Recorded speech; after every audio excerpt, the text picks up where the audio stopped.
Yo, how's everyone doing? We're gonna get started in a little bit. Again, still waiting on some people to come in through the Discord, so just waiting for a couple people right now.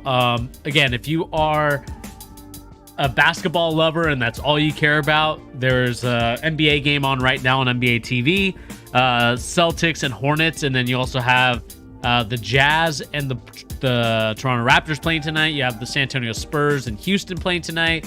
And then, of course, you also have, it looks like to me, you have a team. I don't know which team this is, but they'll be playing the Phoenix Suns later tonight as well. So, again, sit back, relax. Again, we're still waiting on a couple people, and then we'll get us started.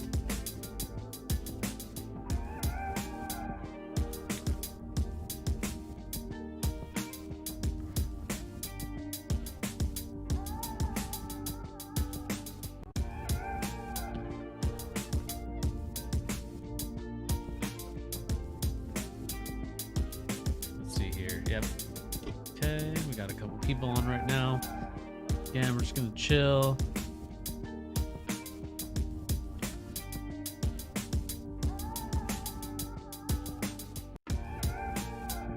Do.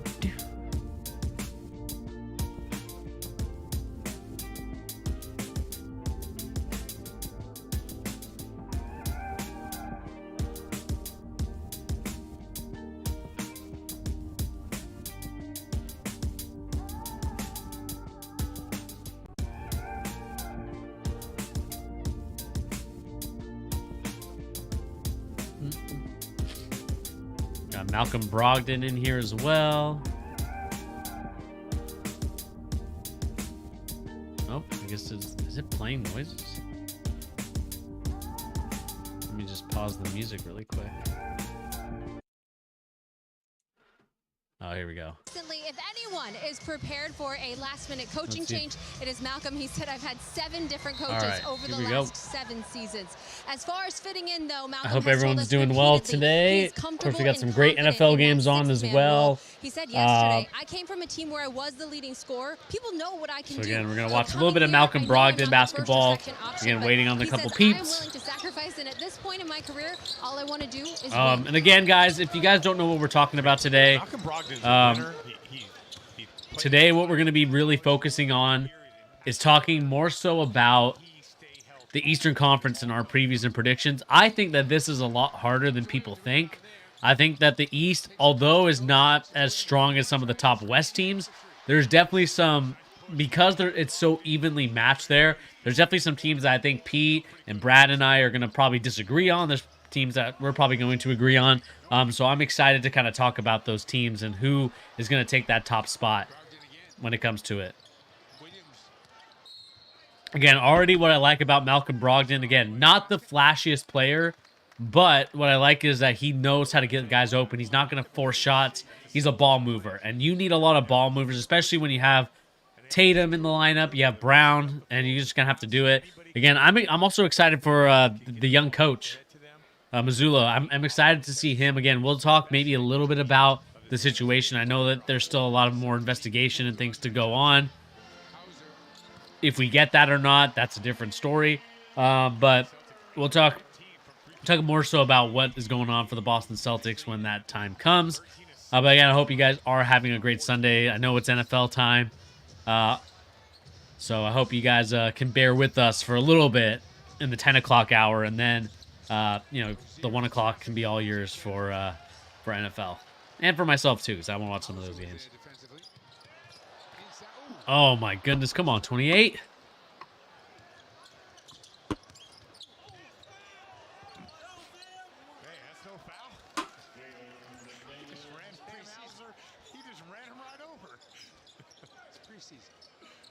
I think that's Noah Vonleh. Yeah, that's Noah Vonleh.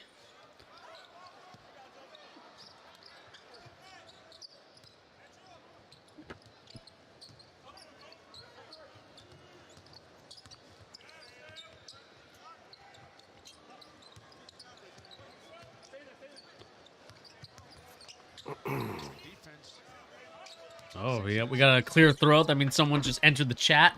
Who got entering the chat? Who's that? It's Pete. What's up, brother? Not much. How you doing, man? I'm doing well, my man. Just watching a little preseason basketball because that's the type of guy I am.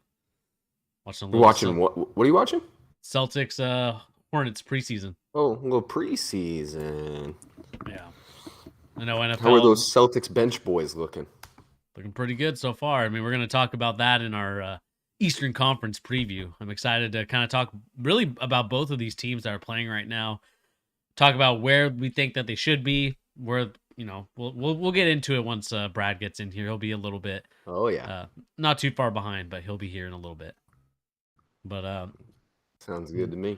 You see how my fantasy team is doing. Hopefully, you guys, like I said, are enjoying your Sunday afternoon. Again, we do apologize for the Sunday stream, but I had a prior commitment that I had to go to yesterday, honoring a legendary coach here in the Seattle area. If you guys know Ed Pepple, recently passed away 2 years ago.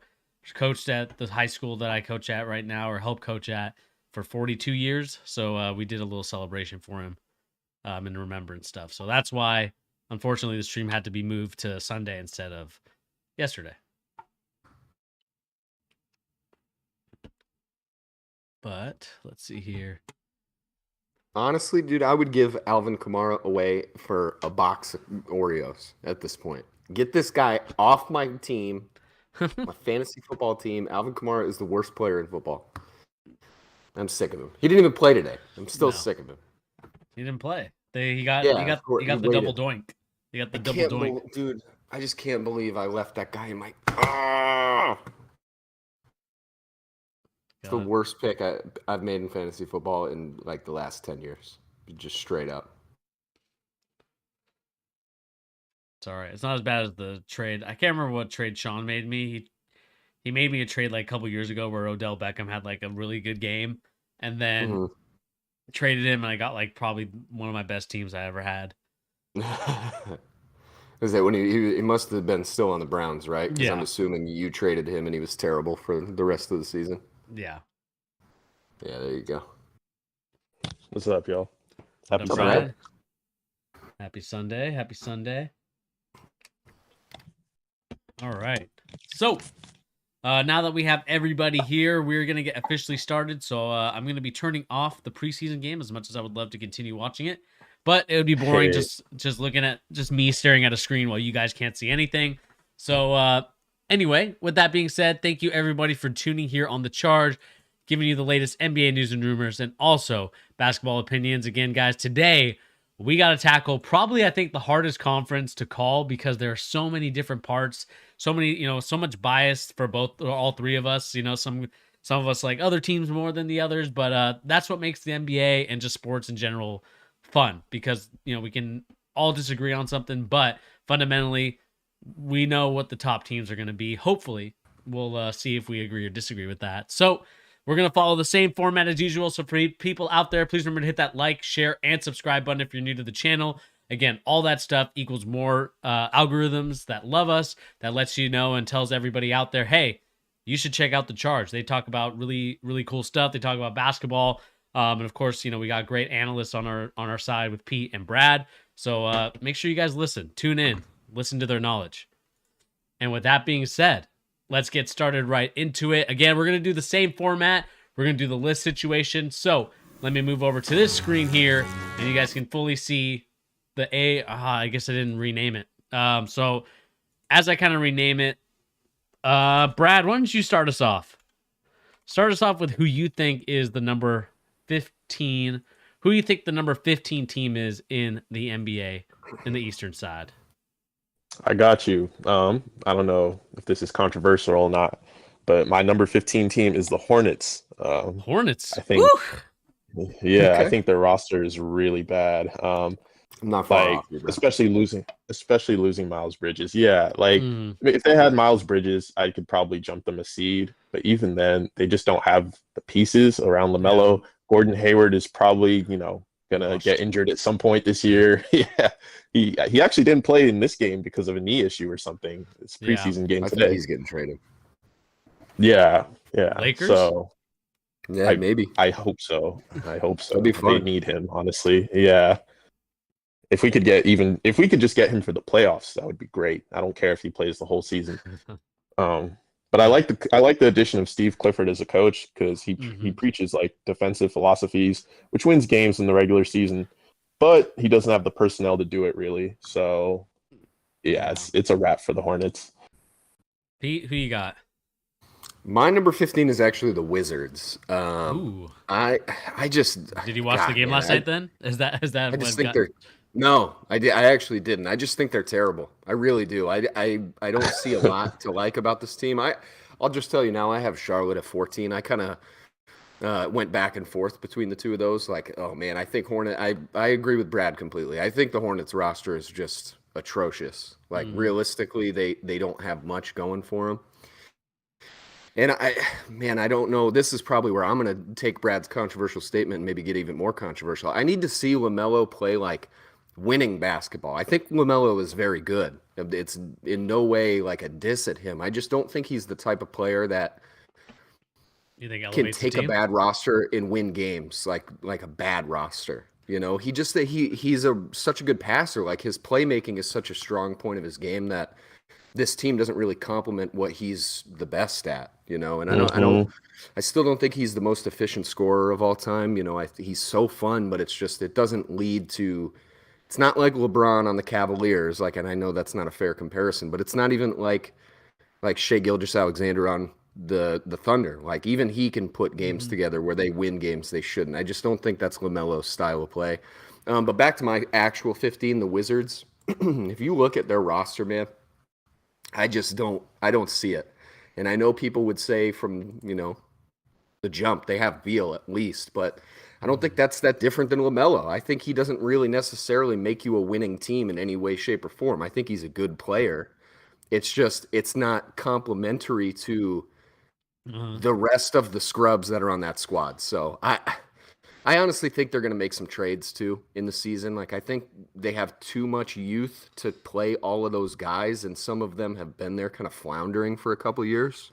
So like guys like Rui, I wouldn't be surprised to see somebody try and make a move for him. Maybe even like Denny Abdija.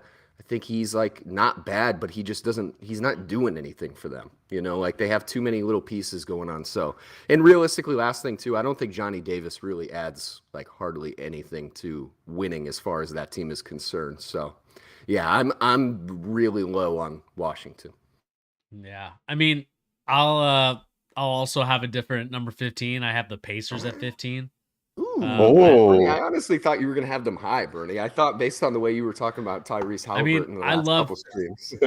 I love Halliburton, but it's kind of the same story that you talked about, Pete. I mean, I really do think that Buddy Hield and Miles Turner will get traded. I think that I don't think that they're really willing to kind of keep this team together the way it is. I really do think that those two people are going to be traded. So from my bias and from my perspective, I think that if you take those two guys out of there, I mean, you're left with a Duarte, again, good player, but not going to do too much. And then if you take Miles Turner out, you have Daniel Theis. I mean, that's a little scary if you're the Indiana Pacers. And so that to me is the reason why I am a little bit concerned about the Pacers going into the season. I think the difference between the other two teams that you talked about, which actually are the next like kind of lineup that I have the Pacers, I got the Hornets, and then I got the Wizards. Like that's my next like my worst three. And when it comes down to it, I think that the Pacers roster, when the trade happens, it's probably worse than those two rosters. Even though you could say the Hornets have a little bit of chemistry and are missing Miles Bridges, who is again a great player. Obviously had some controversial stuff go on. But at the same time, you look at that and you're saying, okay, there's some continuity there. Whereas I feel like here, there's not as much if those two guys are gone. And so, you're going to have to look at this team. You're going to have to figure out, who really does fit in this team, who really is going to take over. And as much as I love Halliburton, I just feel like he's going to be another young player used as kind of the catalyst for whatever player that the Pacers decide to draft in this coming draft. Yeah, I can't disagree with you. I actually have the exact opposite of your list. I have 13 is the Pacers, Hornets is 14, and then the Wizards at 15.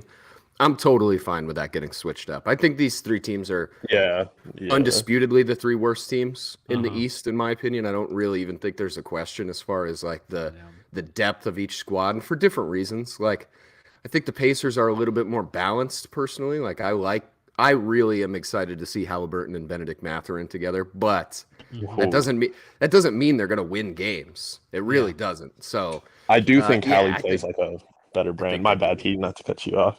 Oh, you're good. I to push back on you, Bernie, I think that Hallie, the way he plays, I think it impacts winning. Like if LaMelo could play the way Hallie does, they would win more games. He shoots the three, he defends, he gets everybody involved really well. He's efficient. So I think that's why I have the Pacers 13. But yeah, we're all in agreement. That's why I put him at 13 too.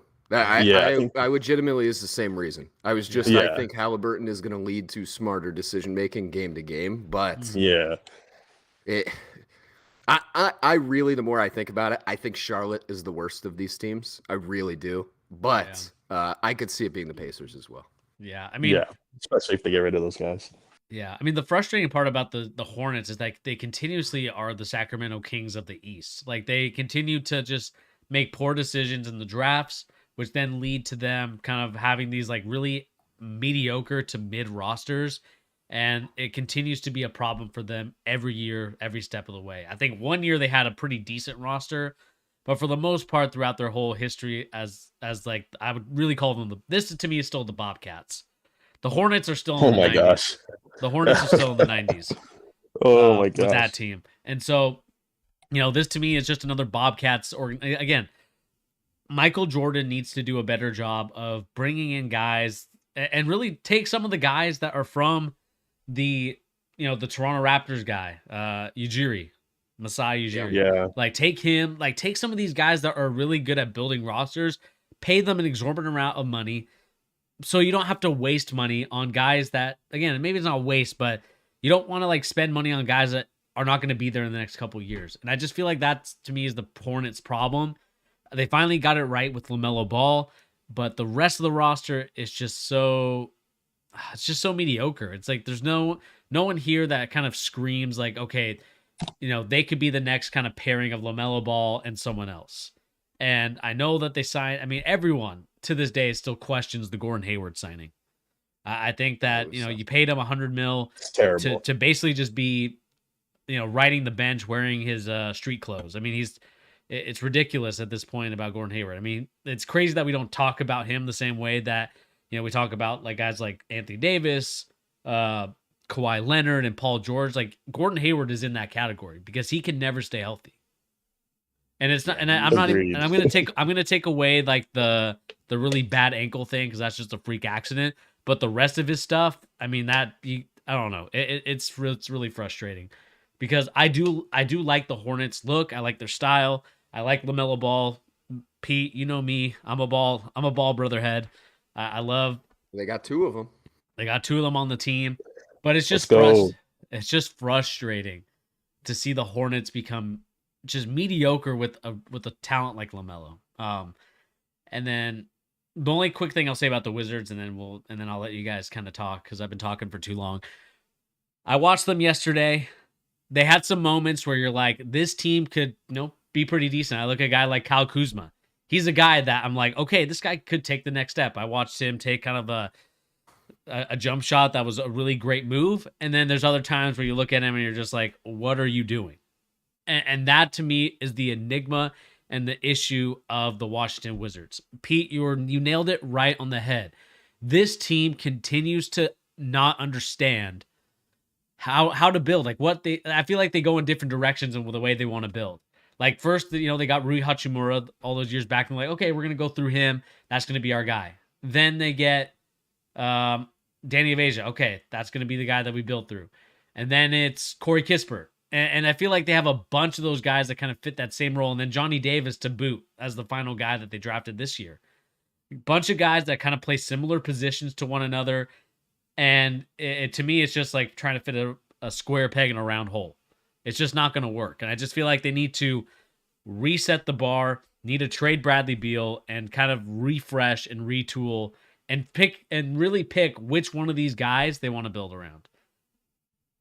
Yeah, they're terrible. I really think the Wizards are just so bottom tier. My final thing for Charlotte, and Bernie, you and I have harped on this all off season. I think they're the ultimate bad karma team this season with just everything going on with the team in general. Like, they had the Trez situation, obviously the Miles Bridges situation. And I think a lot of it, not necessarily those things in particular, but the snowball started rolling when they fired Borrego. I thought that was such a terrible decision on their part. He was kind of establishing somewhat of a culture, trying to do something, make them a little bit more hard-nosed of a team, and they were getting better under him.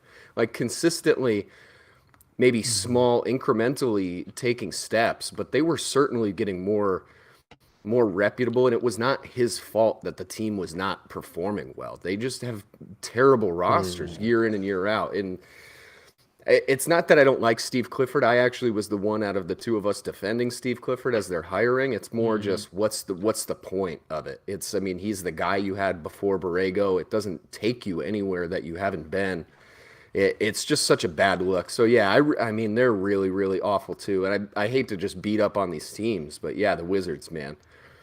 Just what's the plan? Like you were saying, Bernie, what's the plan? I don't understand it. And now you have Beal on this contract it's just unspeakably awful how bad the contract is. And I know that it is the way that these deals are going. It's only going to get bigger, especially once the media rights deal goes through. This won't even look that bad for like a top 20 player. But I've just always been hard on Bradley Beal. I just don't see it as much as other people do. I think he's like a 3 on a championship team, like a good 3.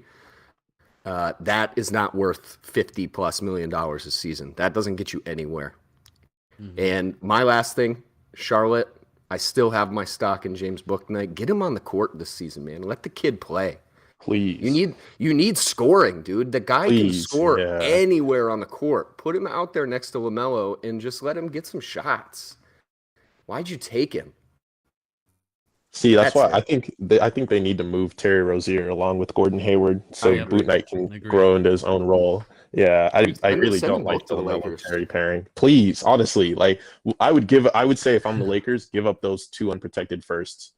Maybe Brad, not 2. Give up 1. As a Lakers fan, would you rather have that package or the Miles Turner, Buddy Hield? Miles Turner, Buddy Hield. Same shooting. Okay. Yeah. It's just because Turner and AD next to each other would give teams, hell, like trying to get to the rim. It would be, and if AD is out, you can put in Turner and your defense is still, like it can still hold. You put it AD's or Turner's out, put in AD. They're both injury prone, so that's a problem. But Miles if they Turner's can both be healthy super in the underrated playoffs, shooter too.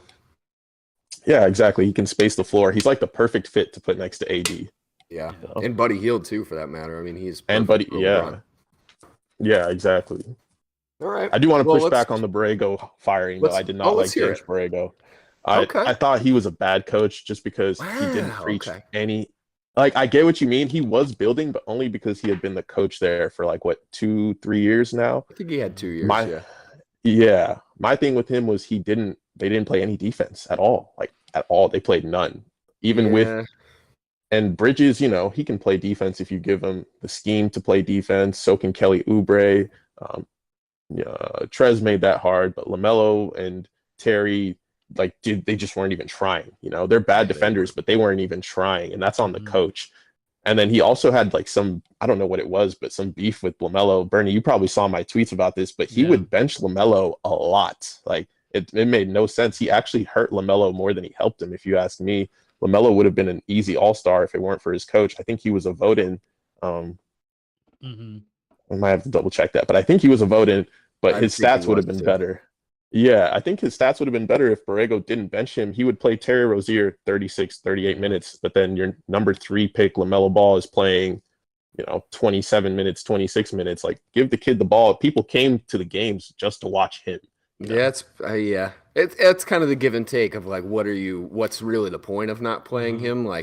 Because in the beginning I got it. I think that first season that he was a rookie with them, he didn't get a ton of starting games until the second half of the season, and people were up in arms about it. And I get it in that point in time. Sure, he was pretty raw, but last season you're not doing yourself any favors by not playing him more. Sure. And that probably is one of the reasons I got him fired. So it's not necessarily anybody but his own fault. I just think it's pretty tough to fault him for bad defense when the roster is as bad as it is. Their roster, they don't have any serviceable defenders on the whole team, in my opinion. Miles Bridges is a fine defender, but even then, just Kelly Oubre, I think. Just Kelly, really the only one. And even then, he was expendable for how many teams now in his career? He's been sent off for nothing. So yeah, that's on Mitch Kupchak.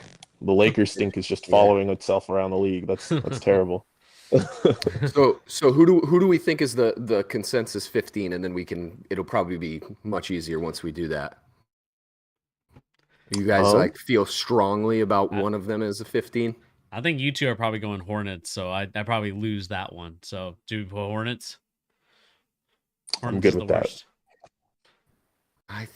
They're probably the worst. Okay, and then second, do we put Pacers or do we put the Wizards? I think we do the Pacers. I think you can just base purely on top end talent. No matter what I think about Bradley Beal right now, he's better than anybody on the Pacers. All right, so we got Wizards, Pacers, and Hornets. Let us know in the comment section down below. Did we get this right? Did we get this wrong? We'd love to know what you guys think in the comment section down below. So don't be afraid to sound off in the comments or in the live chat if you're here with us right now, talking about the worst teams in the Eastern Conference. All right, let's move on to kind of the next couple teams. I think this is going to be very interesting. This is where we start to change things up. Can we all agree that this is clearly a tier jump in teams in the East? Like, I think past these three, everybody is way better. Most definitely, yeah. All right, Brad, do you want to lead us off? Yeah, I had a hard time with this one. I couldn't decide if it was the Knicks, spoiler alert, or the Magic. Yeah. Sorry, Pete. I'm gonna go with number 12, Orlando Magic. Okay. I think that losing Fultz hurts them. I think if they had Fultz, I probably would have had them above the Knicks, but they lost Fultz. Gary Harris is also out. Those are two people who are going to help them win games. I love Paulo. I think he's a culture changer, and I think he'll help them win a bunch of games in the future. But he has to get his feet wet, get some experience, and their roster still isn't that good besides their starting five. So, Bernie, I'm gonna let you go next because I'm not sure if I'm crazy for my 12. I think for my 12, I have the Detroit Pistons. I kind of went. Okay, that's who I have too. What? And I need you to hear me. I love Cade and I love Isaiah Stewart. I think this roster has gotten a little bit better now that they have Bogdanovich. Actually, adds that veteran leadership. Kemba Walker, it's still up in the air whether he's going to be on that team or not. But I just think for me, who else do you have with Cade Cunningham? I think Sadiq Bey is a great player, but I don't think he's someone that is going to be like your second guy. You have Killian Hayes, who you're still hoping can be something in this league. I still am not convinced with Killian Hayes. I still think that he has a lot of growing to do, and I just don't know if I don't think it's going to be this year with him. But I think that's the reason why you drafted Jaden Ivey, so he can kind of take over that situation. And then, of course, you have Jalen Duren, who, again, I've been super high on Jalen Duren. And so I think that for this team, I think it's a good team, but it's still a very young team, still a team that needs to grow and mature. And again, I'm not the biggest Marvin Bagley guy, so I'd rather have Jalen Duren in there, in my opinion. So I don't know. Maybe I'm biased, or maybe I'm different for that one, but I just think that this team is solid, but I still think that they have a little bit more room to grow. But I think they're in the right direction of where they should go for the future. I really do like this team. I like the roster, but I still think that there is a lot of room to grow for this team. Yeah, I have them at 12 too. Detroit. I really struggled putting them at 12 because they're definitely like top 5 league pass team for me this season. I'm probably going to end up watching like more Detroit than just about any other team not named the Knicks this year. I'm just really interested with all their young players, but that's kind of the crux of the issue. That's why I put them this low, is just all their best players are so young, and they haven't really done anything yet. So while I think this team could easily jump up a couple spots, like I could see this team as a play-in team easily. I wouldn't be shocked by any stretch of the imagination. It's just they're also young. The one thing that really scares me is Cade. I think Cade is so different, man. Have you guys seen Cade? Have you seen him? He's a beast. Huge. He's a beast. Huge. That's why I told you he was the top pick that year. That's why I told you. 230. I mean, this dude is built like a forward, like an actual, like he could almost play the 4 on small ball teams. He's so big. So there's something about Cade where, it's the opposite of those other guys we were talking about, like LaMelo and, Bradley Beal. Like, I think Cade is the definition of a winning player. Like, he is going to lead this team to games or to wins that they shouldn't have gotten. He did it last season. I mean, he put up a stat line for a full month last season that nobody's ever done, I don't think. I think it was 24, 7-7 for a rookie for an entire month. And that's just, that's mind-boggling considering he missed the first month of the season, and, you guys get it. But I like a lot of the youth on this team. I'm still not completely gone on Killian Hayes. I think he still is a solid defender. It's just his shooting is just miserable. but he's he's a complementary piece still to this team, because I think Jaden Ivey by the end of the season, whatever the lineup ends up shaking up to be, like I think that combo of Ivey and Cunningham is going to be pretty lethal in time, especially with Duren down low. I like this team a lot. It's just like I said, the youth of it. They're so young, not very much experience. There's a couple players on the team I'm not super crazy about. I don't really know why they went and got Bogdanovich. I mean, I get it in theory, but he just doesn't game score.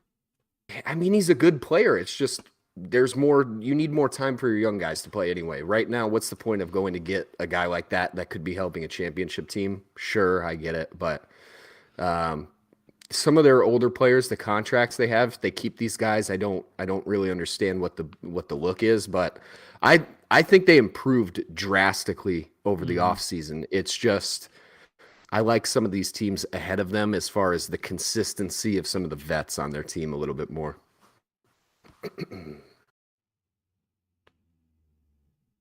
What's anybody's number 11? My number 11. Let me drop my number 11. We'll move on. This is where I'm definitely going to make Raptors. some people mad. No, I'm going to make people mad with this one. I know.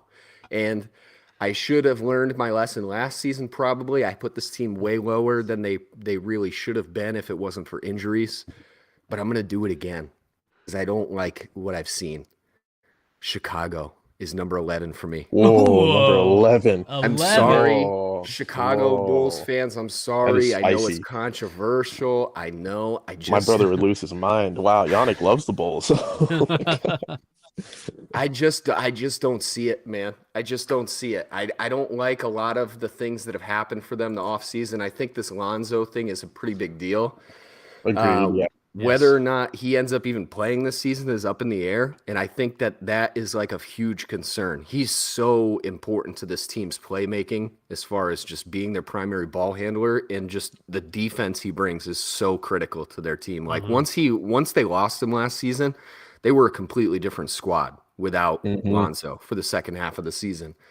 And I will say too, this is another one of those kind of I'm just reading the tea leaves too much. I've been known to do such with these basketball teams. I think they're going to have a pretty messy first half of the season, and I could see them as a sneaky trade at the deadline type of team, like a seller. I could see, I'm not a big Vucevic fan. I think he's been pretty dreadful since he's been there in terms of what they gave up for him. We talked about that a lot last time, or a couple streams ago. We talked about how bad that trade was for Chicago. And I just don't think Vucevic is very good personally. I think he's solid, but he definitely is not going to, patch up as many holes as this team has. And I think DeRozan could go this season. I think that there's a chance if things are going really poorly for them, they just make the move. I mean, he's 34, 35 almost. He still makes a ton of money. He's got 2 years left. And if they're just bad, I don't know. I wouldn't be surprised if he went. So this is one of those ones, if there's anyone on here that I'm scared that's going to make me look like an absolute idiot because I put them so low, it's this team. It really is, because they could be good. They genuinely could be fine. It's just I just don't see it. I think they're bad. I don't have them too far off from where you do. Yeah. But at 11, I have the Knicks. It's probably more fair. The Knickerbockers. Yeah, I think their roster is pretty bad looking at it. They got the trio of lefties who can't shoot. But I mean, Tibbs as a coach too, I really don't like Tibbs as a coach. I thought they should have, moved on from him. I don't even know why he's still coaching the NBA. He won't play his young players. Toppin is actually good. I think when they had a lineup of Barrett, Toppin, and Randall, they were actually winning those minutes. But for some reason, he won't play Toppin. Even this year, he doesn't want to start him. Mitchell Robinson is a little injury prone, so that's tough to have as a starting center. But they picked up Hartenstein, who's a good backup center. But I just don't see how they mesh on offense or defense. They don't have a direction. They have all these vets. They have these young guys they have to develop. They paid RJ, so RJ's development is important. But they just don't have any direction. They still have Julius Randle. If a team was going to sell, I would say it'd be the Knicks too. I don't know why Julius Randle is still on this roster, honestly. Yeah, I mean, the one thing I'll say, and I don't have them too far off. I think I have them as my 10th team, I think, from this thing. I think the problem with the Knicks, and when I really looked at that media day photo with Brunson, Randall, and RJ, I think it doesn't scream like they're ready to go back to where they were a couple years ago, or 2 years ago now, where they were in the top, what was it, top 4, top 5? Top 4, yeah. Top 4. Because I think for me, it comes down back to Julius Randle, who, again, which Julius Randle are you going to get this year? Are you going to get the Julius Randle that played for a contract 2 years ago? Or are you going to get this Julius Randle this year, which is kind of like an inconsistent guy, takes a lot of, I would say, bad shots. And I understand that maybe there might be times where he has to, because he feels that he's the only one that can really do anything on the offensive end or defensive end. But, I really do think if I was a Knicks fan, I'd be frustrated with the way that this roster has been constructed. Again, we know what the Knicks plan was a couple years back. We knew it was to get Kevin Durant and Zion Williamson, and all that stuff was supposed to line up. The stars were supposed to align for this team, and it didn't. And just like the Lakers. Exactly. And I just think that with the Knicks, the real question now becomes, what do you think of, and luckily we have a Knicks fan right with us. What do we think of RJ Barrett? Does RJ Barrett move the barometer for you to say this guy is going to be an all-star this year? Because at the end of the day, you paid him like an all-star. Now it's time to see if he can be an all-star. And so, I kind of leave the floor to you, Pete. I mean, is RJ Barrett going to be an all-star this year? I would honestly, first of all, I'd push back a little bit. I don't think he's paid necessarily like an all-star. His contract is pretty reasonable, all things considered. I mean, he's making $30 million a year. Some people, you look at that compared to other contracts that are getting handed out, that's half of some of these actual all-star players. He got the max rookie extension, right? No, or almost max rookie extension. Oh, he got four for 120. Which is, I think it's about 30 mil less than the max, or 20 mil. Oh, okay, yeah. 20 mil, something. That's not too bad. Which to me, I love that contract. I think it shows that he understands that he needs to play just a little bit more, consistent offensive basketball if he's trying to get to that max contract, get to that all-star level player caliber contract. But here's the thing. I think RJ is the definition of a late bloomer in the NBA. I don't necessarily know if this is the season where he breaks out and is an all-star, but I do think he has it in him. I think he will be a multiple-time all-star in his career at some point. And that goes down to a few things. I think defensively, RJ is so incredibly underrated in the NBA. He can really move around on the perimeter, guard a lot of people. Mm-hmm. And, last season, I'll be honest with you guys. I have the Knicks at number 9. People might say homer pick. I just think they're a play-in team. I think that people are going to be genuinely shocked at how much of a difference Brunson is going to make. And this is not saying, hey, let me ride hard for Brunson and say he's that great.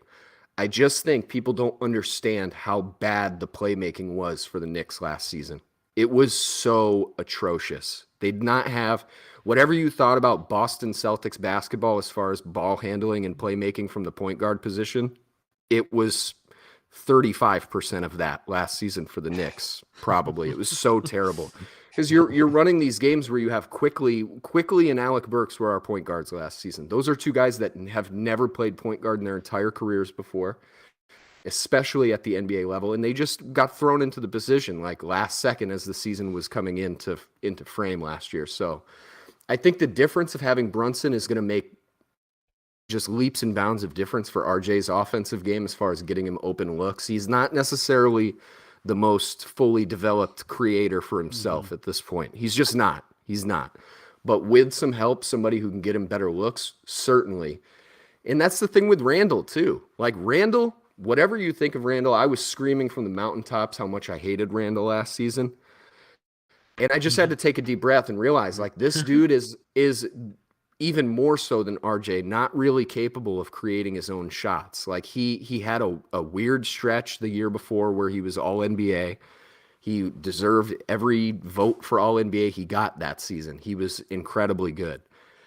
But the problem is when you leave him to his own devices, he's just going to spin around over and over in the paint and just take these ugly shots. He just can't do that on his own. So I think they're going to take a step forward. And as much as you guys don't like Tibbs and the roster, I think they actually have one of the better young cores in basketball as far as just depth alone. Like a lot of their young players are solid players. Like Miles McBride is not going to get any minutes for this team.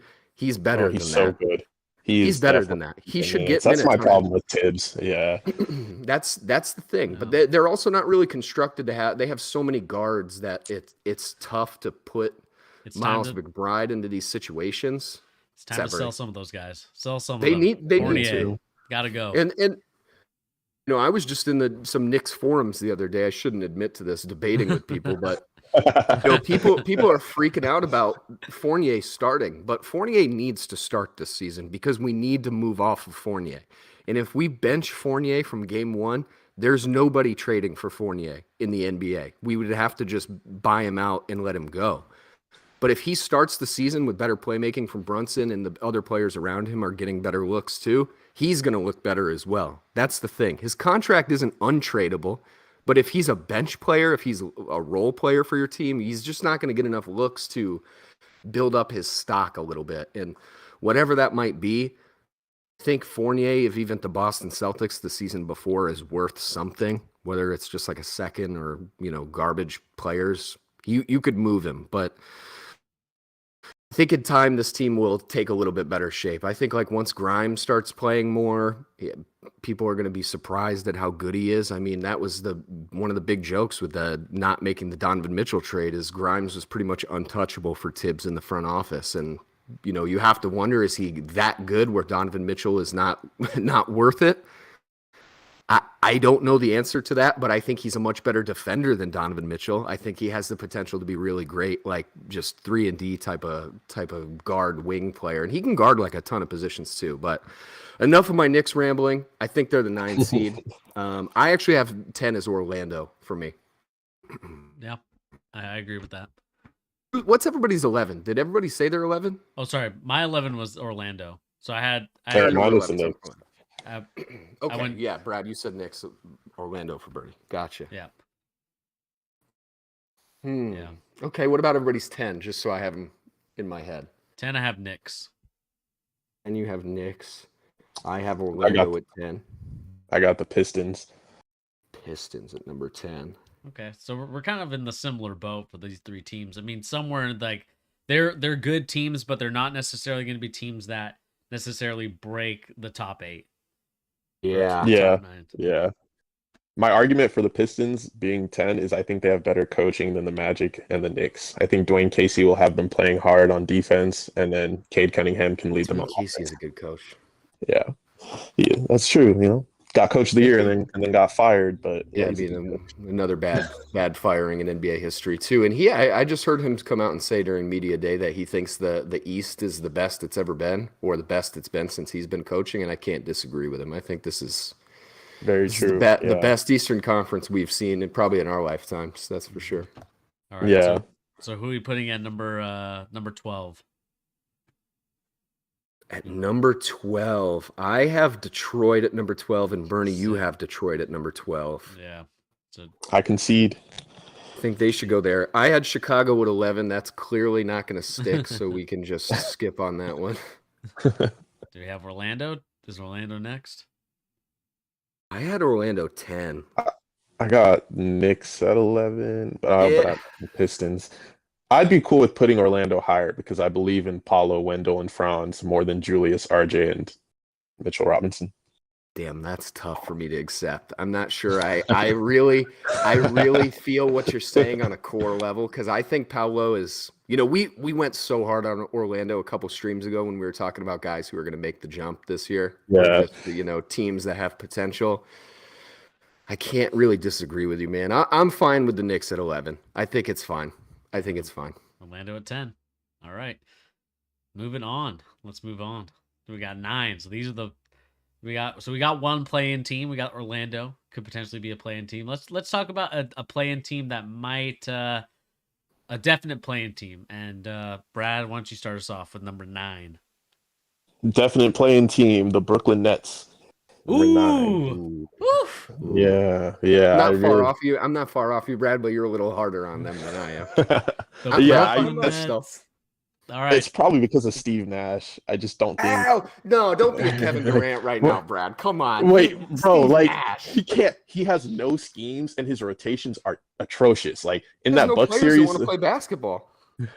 Okay, but in that Bucks series, that's fair. But in that Bucks series 2 years ago, he could have had much better rotations. I agree with you. Actually, he was getting coached by bad coaching, Bud. That exactly, yeah. Like Mike Budenholzer is not a coach that outcoaches people. That's pretty like bad from Steve Nash. But I mean, yeah, they added T.J. Warren, Ben Simmons, Royce O'Neal, Edmund Sumner, Markieff Morris. It's kind of like a hodgepodge, you know. None of these guys. There's no chemistry on that team. KD and Kyrie haven't been healthy the last 2 seasons. KD's body is kind of breaking down before our eyes, you know. Played 50 games last year, 30-something the year before that, and then didn't play the year before that. And then Kyrie, the whole vax thing, he's not vaccinated. So if this guy catches COVID, he's going to miss a bunch of games just like that. So, and then there's Ben too. Mentally and physically, we don't know how he is. Well, we'll see especially if he's mentally. Call of Duty. Oh my gosh, he needs to stay off the streams and go shoot some jump shots. Him and Kyler grabbing some games together. Oh my god, some squads. I had New York at number 9, so that doesn't apply anymore. If the Knicks, we accepted their 11, I honestly think it's Chicago is the next play-in team. I really don't. I just don't think they're going to be very good. Yeah, I agree with that. I think for me, like when I look at Chicago, I think Pete, you kind of nailed it on the head Pete, you nailed it on the head. Like with the Lonzo injury, we have no idea when Lonzo's going to come back. And that is, again, I've talked about it before with his younger brother, you know, Lonzo is a difference maker for any organization. And the fact that they lost him for what seems like going to be like the first couple months now is a huge blow. Because again, I'm not a huge fan of Kobe White. I think that he's okay, but he's not necessarily the best. I think that he is more of like a scoring guard than really like a playmaker, where I feel like Lonzo is more of a playmaker. You could maybe see Ayo Dosunmu as well, but Dosunmu is also someone I think who's more of a scoring guard. And then of course, good though. He's nice. Good, and I like him. Good. I love him. Yeah. But they need someone that's going to facilitate for guys like DeRozan, for guys like Zach LaVine. And you know, we need to see what Patrick Williams is going to do this year. Does he take that next step? Because I think for the Chicago Bulls to really be a good team, he's going to really need to take that step up, because we know what Vucevic is. He has limitations. We know his style of play. We know what type of player he can be. So I think really to me, the X factor is going to be Patrick Williams. Does he take that step up? Can he be that guy that takes that next step to help out those guys in LaVine and DeRozan? And Lonzo, I mean, he's gonna have to be a guy that takes advantage of his matchups, and that's something that I want to see this year when it comes to him, but I'm not sure. Yeah, perfect universe for this team, like you said. The best situation is Patrick Williams takes the step forward. I mean, I said it when we were going into that draft a couple years ago. Perfect world for him is like Kawhi Light. You know, like he's just this super long, versatile defender. He can shoot a little bit. He's just not been healthy, like hardly at all so far in his tenure in the NBA. And even then, when he is healthy, he's just offensively kind of a dud. Like he just doesn't present much at all as far as scoring. I just don't like their guard play. That's really what it boils down to. I think like their guard rotation is so weak without Lonzo. And that's not, no shade at Caruso. I like Caruso a lot. Bernie, we had long debates about the Lakers letting Caruso go. I thought it was a terrible mistake when they did it, and I think it's proved to be accurate. Like he was so critical to their championship success, that bubble run, and they just did nothing to replace him. But that being said, you have Kobe White, you have Dalen Terry, who I like. Dalen Terry, I think he was a good pick for them. I just don't think it's going to lead to much this first season. He needs a little bit more time. But their guards are so weak, and I've had my ups and downs with Zach LaVine. I told you in a stream not that long ago too, Bernie. I think he's the guy I had the biggest, I came around on Zach LaVine the most of probably anybody in the NBA over the last 5 years. I thought he was awful, for his first few years in the NBA. But I just don't think him and DeRozan can do it alone without Lonzo or somebody to facilitate a little bit more. And, I said it earlier too, but I think Vucevic is just not that guy. He's just not that guy. He's been not Grayson. good since he's been in Chicago. Yeah. Brad? Yeah, I mean, I have the Bulls 8th, so I'm not too far off from you guys. My pushback would be I think that Billy Donovan with Patrick Williams, I think Billy Donovan doesn't include him in the offense. He doesn't make him like a focal point. And yeah, Patrick Williams is handicapped offensively, but he's also just standing in the corner 99% of the time watching Zach and DeMar go to work. Yeah. I think Goran Dragic was a good pickup for their guard play because, yeah, it's really, really bad, but he's a good steady point guard who can lead a second unit. And I think Andre Drummond was actually a decent pickup off the bench. He can kind of go in and do the things Vooch can't, like bump with big centers like Embiid and rebound the basketball. And, Vooch can rebound, but, like at the expense of defense and slowing down your whole team because he has to get up the floor. But, yeah, their roster's pretty bad without Lonzo. I just have high hopes for Zach and DeMar offensively leading the charge. Yeah. I mean, I think Dragic's just beyond washed personally. So he gave them good minutes he gave the Nets good minutes in the playoffs. I don't know if they were good minutes in my opinion. I thought it was pretty suspect. I mean, he's again, he's what, 35, 36. 36. I mean he's old. 36. But it's kind of, to me, it's kind of the similar. I think he needs to play the Compazzo role that he does for Denver. It's kind of like that same role that Goran Dragic has to play now, kind of like that facilitator, get the other guys their stuff, and then spots. Yeah, and then he can kind of take those layups or those things if they try to take away the three. So again, I don't necessarily disagree with that. I think, like I said, I think Bulls I had at 9. I think Brad, you said he had him at 8. And then Pete, I think you had him at 11. So again, I had him 11. Yeah, 9's fine though. I think that's reasonable. I mean, I just think that this roster, with especially with the start that they're gonna lose without those guys, I think it's gonna be tough. Pete, who do you have at number 8? Because Brad went crazy and put the Brooklyn Nets at as a play-in team number 9. So who do you got? So I have 7 and 8 are like almost interchangeable, like as far as what I think they're going to be this season, like in terms of winning. I think they're both right there. I ended up leaning the Toronto Raptors at number 8. And spoiler, I have the Nets at 7, but I don't think they're that much better than Toronto. I have Toronto at 8. I don't really think they improved very much this offseason necessarily, but I do like the guys they have on their team a lot. Like, I don't even have to talk about Scotty Barnes. I think Scotty Barnes is incredible. He's only going to get better. But Pascal Siakam is the guy that I think is super underrated with the squad. He had such a good year last year, and I don't know if I heard hardly anybody talk about it. Like, he was legitimately deserving of his All-NBA placement. He was so good for big stretches of last season. It's just their roster is just really weak. I don't like their bigs very much. Outside of Siakam is pretty weak, and OG's fine. OG, I just am so frustrated with hearing him be like, "Get ready, this is the year. This is the OG leap year." It's every year for 5 years, man. I would love to see him score more than 16 points a game. I would love to see it. I think he's super talented.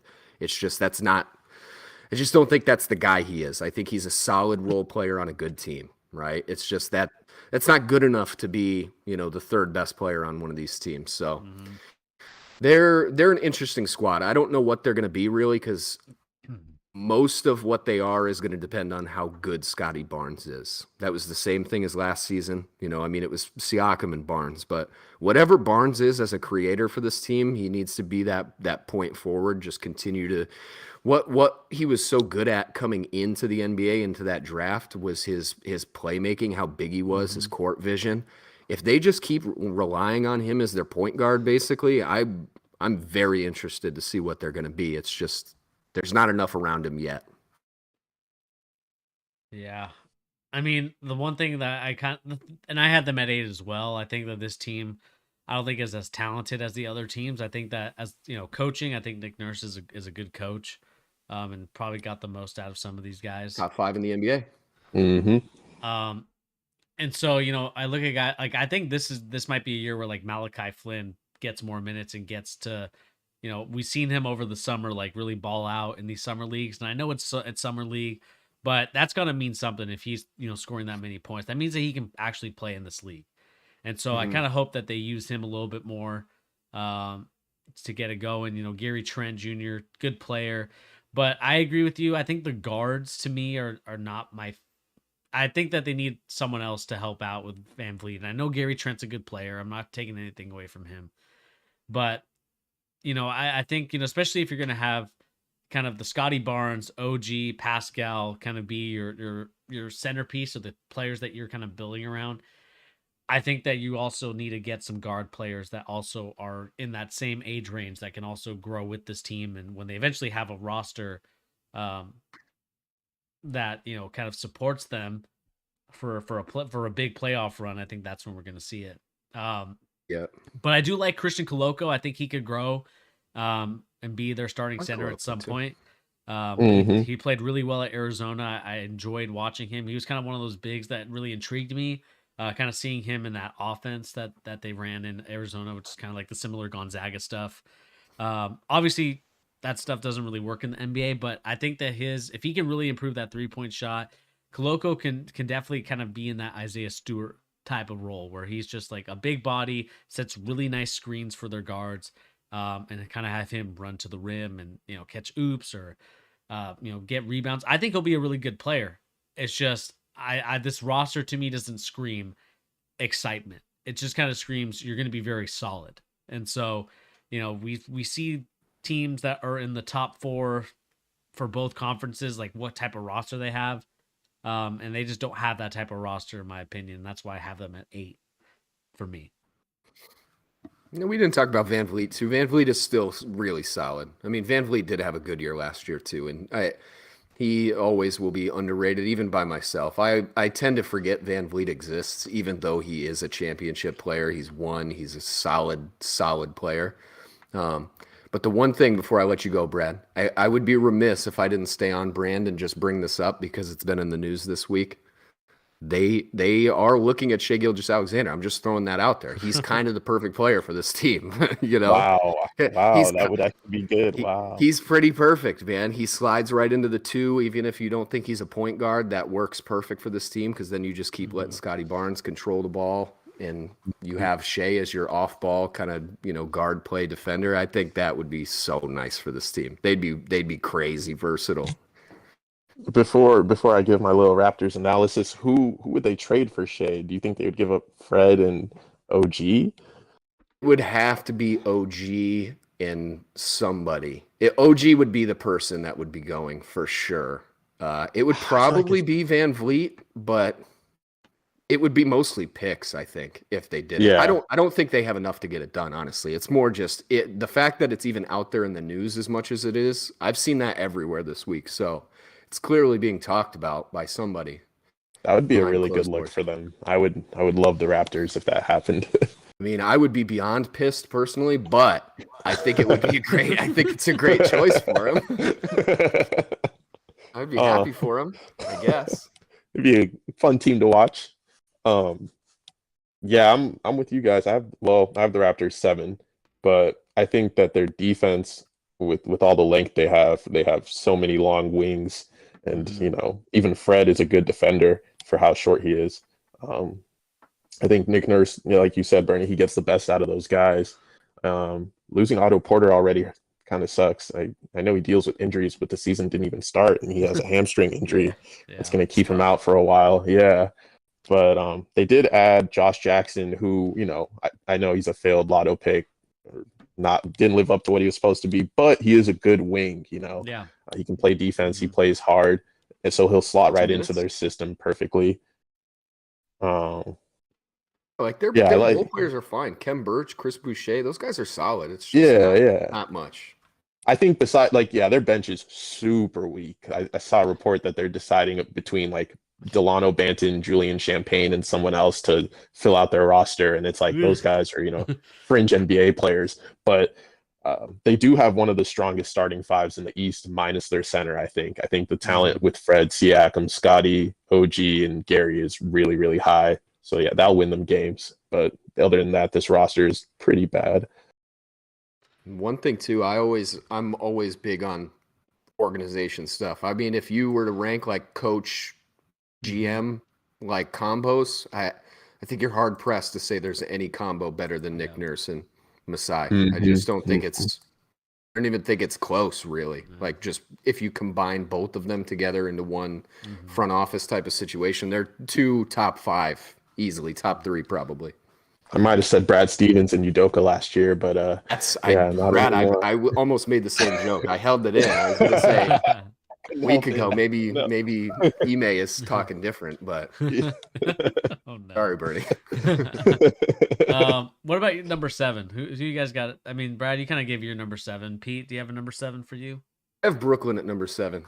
I think Brooklyn is going to have a nightmare season again. I just don't think it's going to go well for them. The only reason I had to put them at 7 is the talent is just so good, obviously, like there's not even much to talk about. Like, if it's going well, like, clearly they're going to be winning games. That's not a question.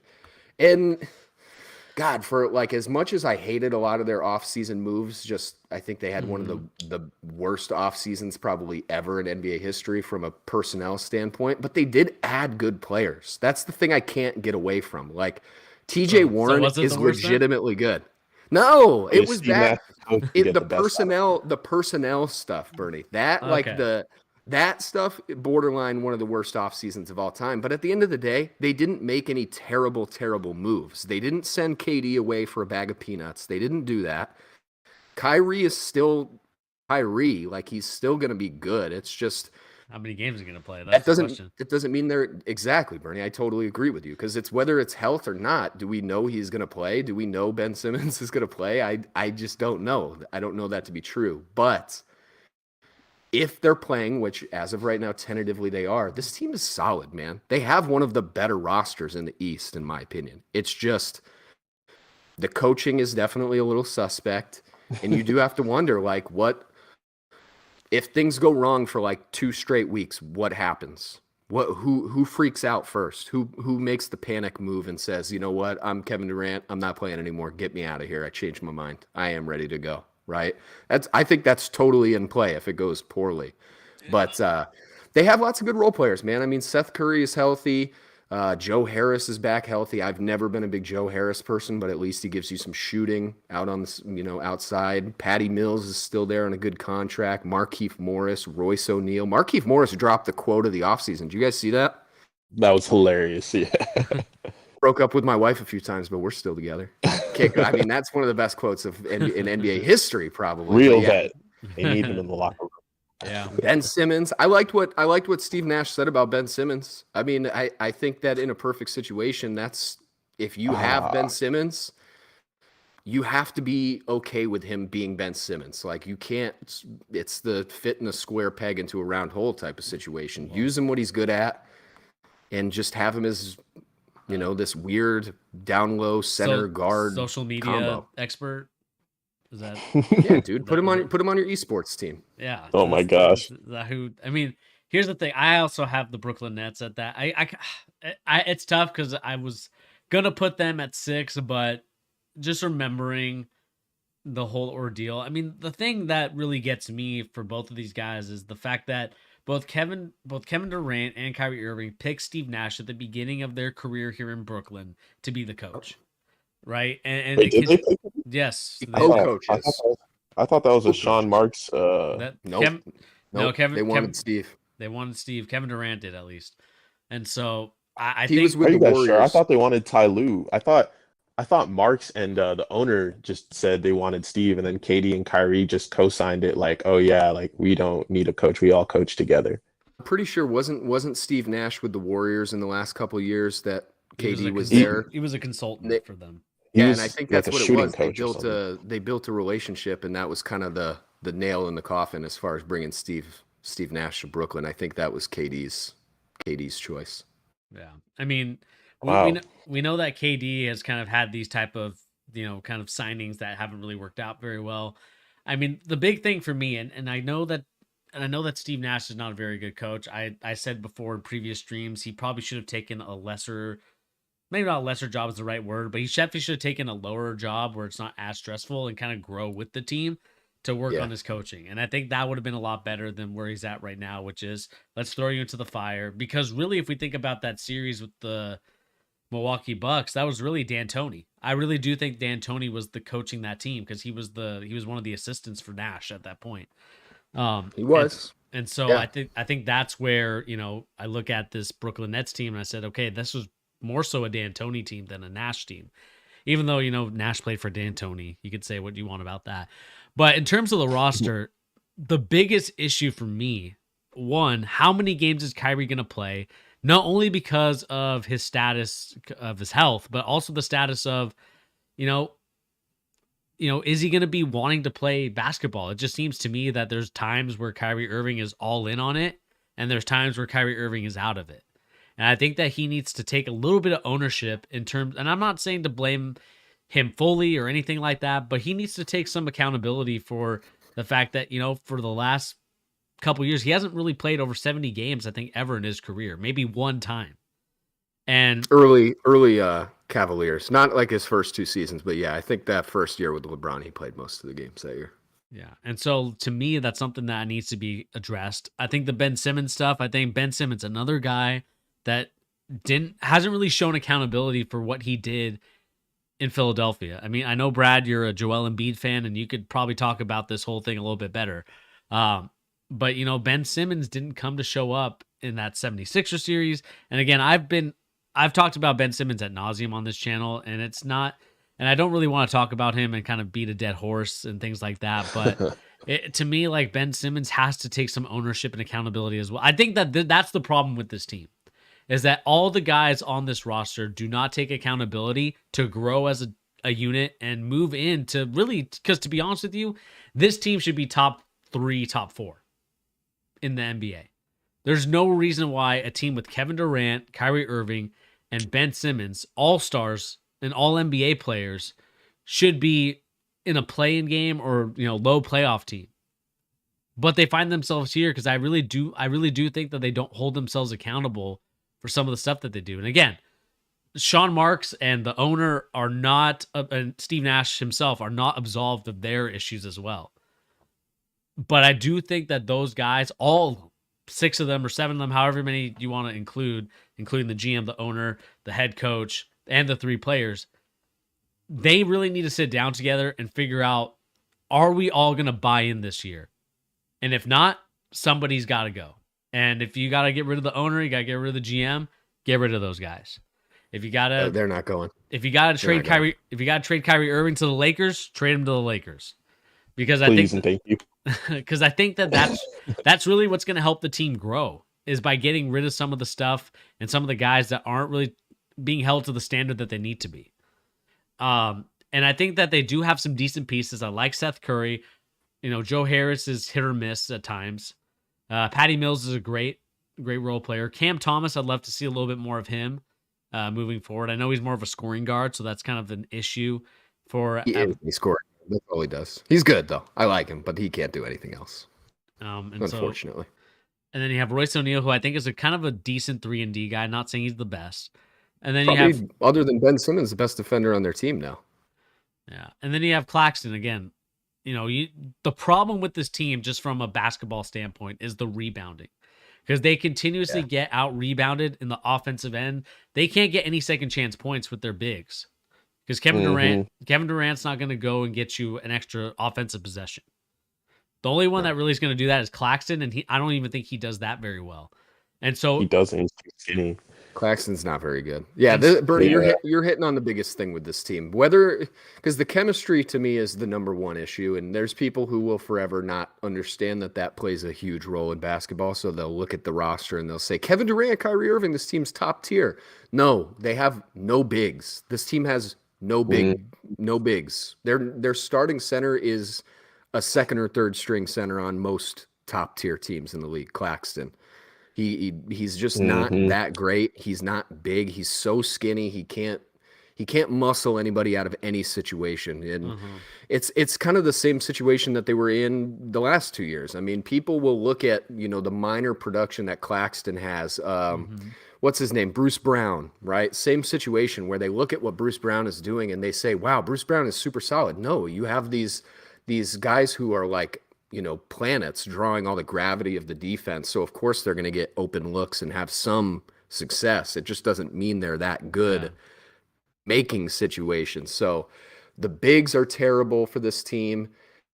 And, beyond even just the bigs, it's the what happens if Kyrie doesn't play playmaking wise? That's the thing too, I think, is because a lot of their guards are not necessarily ball handling playmakers. They're shooters who just stand in the corner or go off to the side and move off ball to get open looks. So I don't really like the way their roster is constructed, but in a perfect world, I know I keep saying that for this team because that's what it's going to take for them to move up these ranks, I think.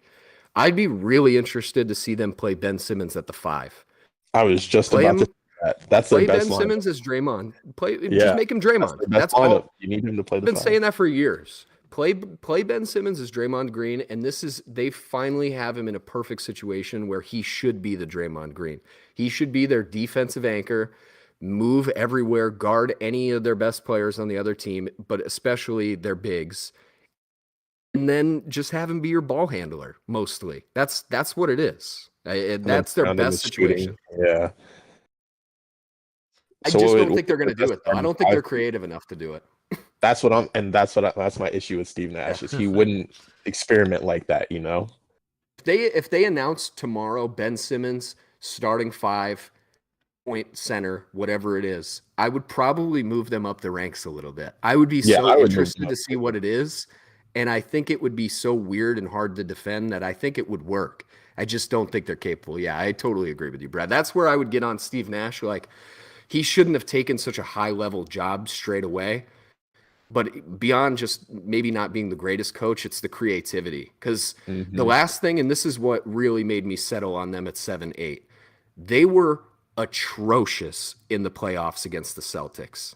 And I know they only lost by like 3 total points the first 2 games of that series. But they got swept, man. It didn't look close against the Celtics to me. Like, watching that, it was not close. And they had Kyrie, they had KD, they had Seth Curry, they had most of their guys. They didn't have Ben Simmons, obviously. He was catching rebounds during pregame shoot-around or whatever he was doing. But they were terrible. It's not like they got that much better than that sweep from the Celtics. So, beyond the chemistry, what we're talking about, you have to look at past success. Kyrie has not had any success in the playoffs in 5 years. 5 seasons. Nobody talks about that, man. He's just Kyrie the GOAT ball handler. Kyrie, look at this guy. He's so skilled. He's the most skilled guard ever in NBA history. Be better without LeBron in the playoffs. Be better without LeBron. And then I will maybe start to agree. Ooh, that's true. He has looked suspect in the playoffs. I don't even think that's spicy, man. He's honestly been so rough. Yeah. Besides that year where Giannis undercut him, he looked good that year. But other than that, he was fine. Yeah, he was fine. It's been rough. All right, so what are we doing? Number 9, we going Bulls? I think that's fair. Yeah, 9 that's fair. Bulls. 8. Are we going the Raptors? I think the Nets should be 8. I think honestly, I'm with Brad. I think they're 8. I think Toronto is going to be more consistently okay than Brooklyn is. All right. So that's our top. That's our next list. We got a playing team and a couple of low playoff teams. Let us know in the comment section down below. Do you guys agree with our list, or do you think that one of the other teams that are down here in this list that should be in that category? All right, let's do it. Moving on to the next round, 6 through 5? I'm sorry, 6 through 4. 6 through 4. I think 6 and 5 are their own tier, personally. Okay. Who we got? Just me.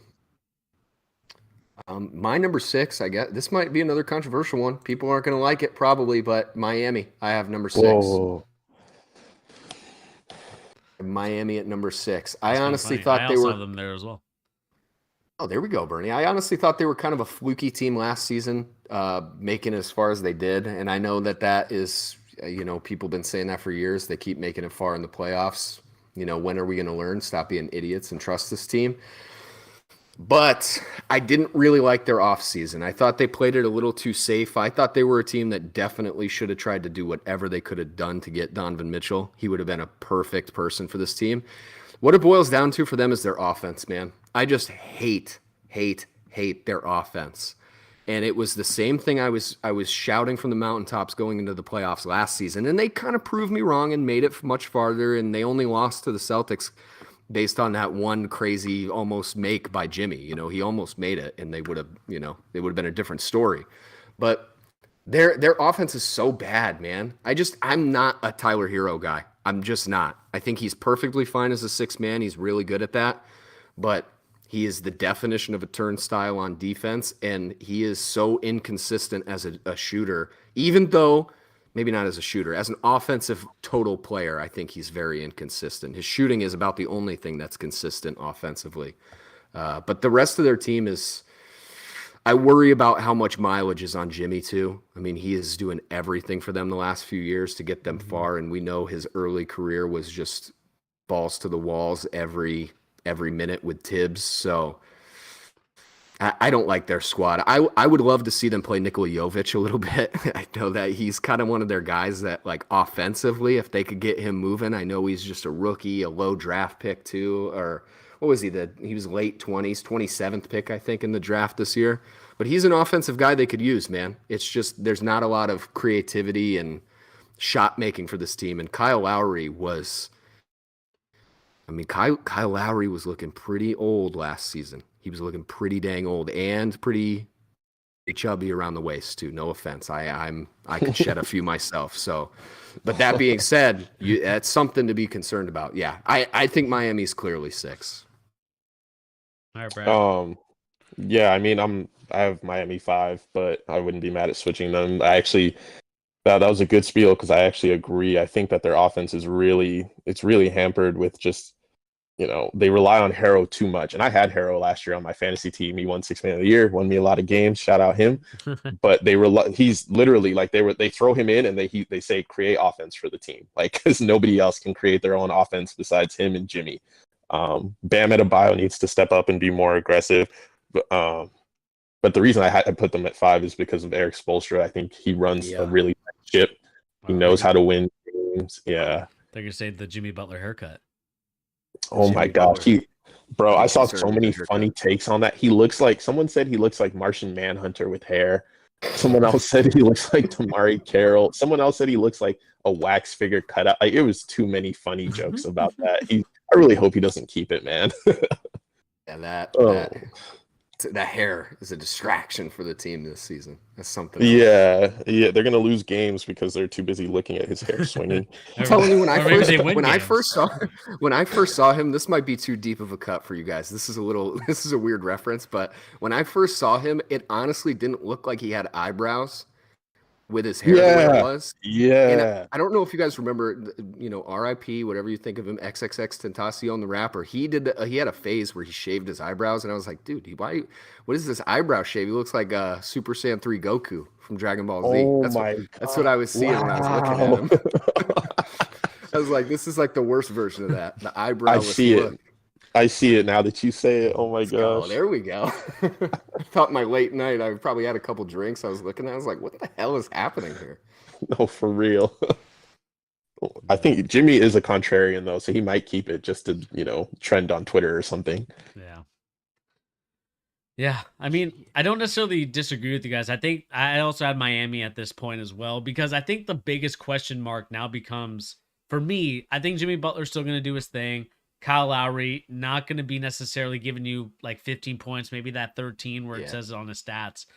The biggest question to me is they have a situation where they paid Duncan Robinson a big contract. Maybe not big now because obviously the CBA and all that stuff. But it's big for him. But it's huge. And it's a huge moneymaker, and he disappeared. I mean, we were looking for him everywhere. I tried to look under my bed. I tried to look in my closet. I couldn't find Duncan Robinson in his game. Like, it just disappeared. And they had to go to Max Strus, who, again, solid player. But when you pay Duncan Robinson that much, you're expecting him to make those threes that are supposed to win you the games, right? They do a bunch of different actions to get Duncan Robinson at the top of the three-point line and shoot threes. And he continued to miss. And they continued to say, well, if you're not really going to do anything for us, if you're not shooting it very well, then you're just going to stay on the bench. And I think they're going to need to figure something out with him, or they're going to need to trade him, because I think that when it comes to Duncan Robinson, if he's not bringing you the 3-point shooting that you need in the playoffs, he's a liability everywhere else. Like defensively, he's a liability. Offensively, if he's not shooting, I mean, he's a net negative. And so they need to start figuring out really quick, Duncan Robinson, what are you going to do for us? What is your role on the team? Are you ready this year to be, I think he needs to be a 40 to 42% 3-point shooter this year to really be an effective player.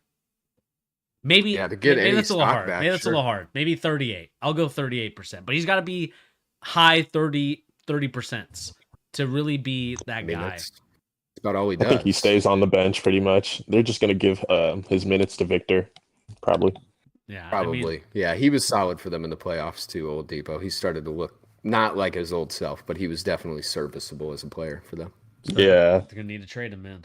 I would put this team in like top tier code red trade candidate. Like I think this is like if there's one team in the league that panics and says, "Hey, we need to shake something up right now," this is the number one candidate. Just because, like, God, man, I really don't see like another crazy run in the playoffs for this team. Like it's just where's that coming from for them?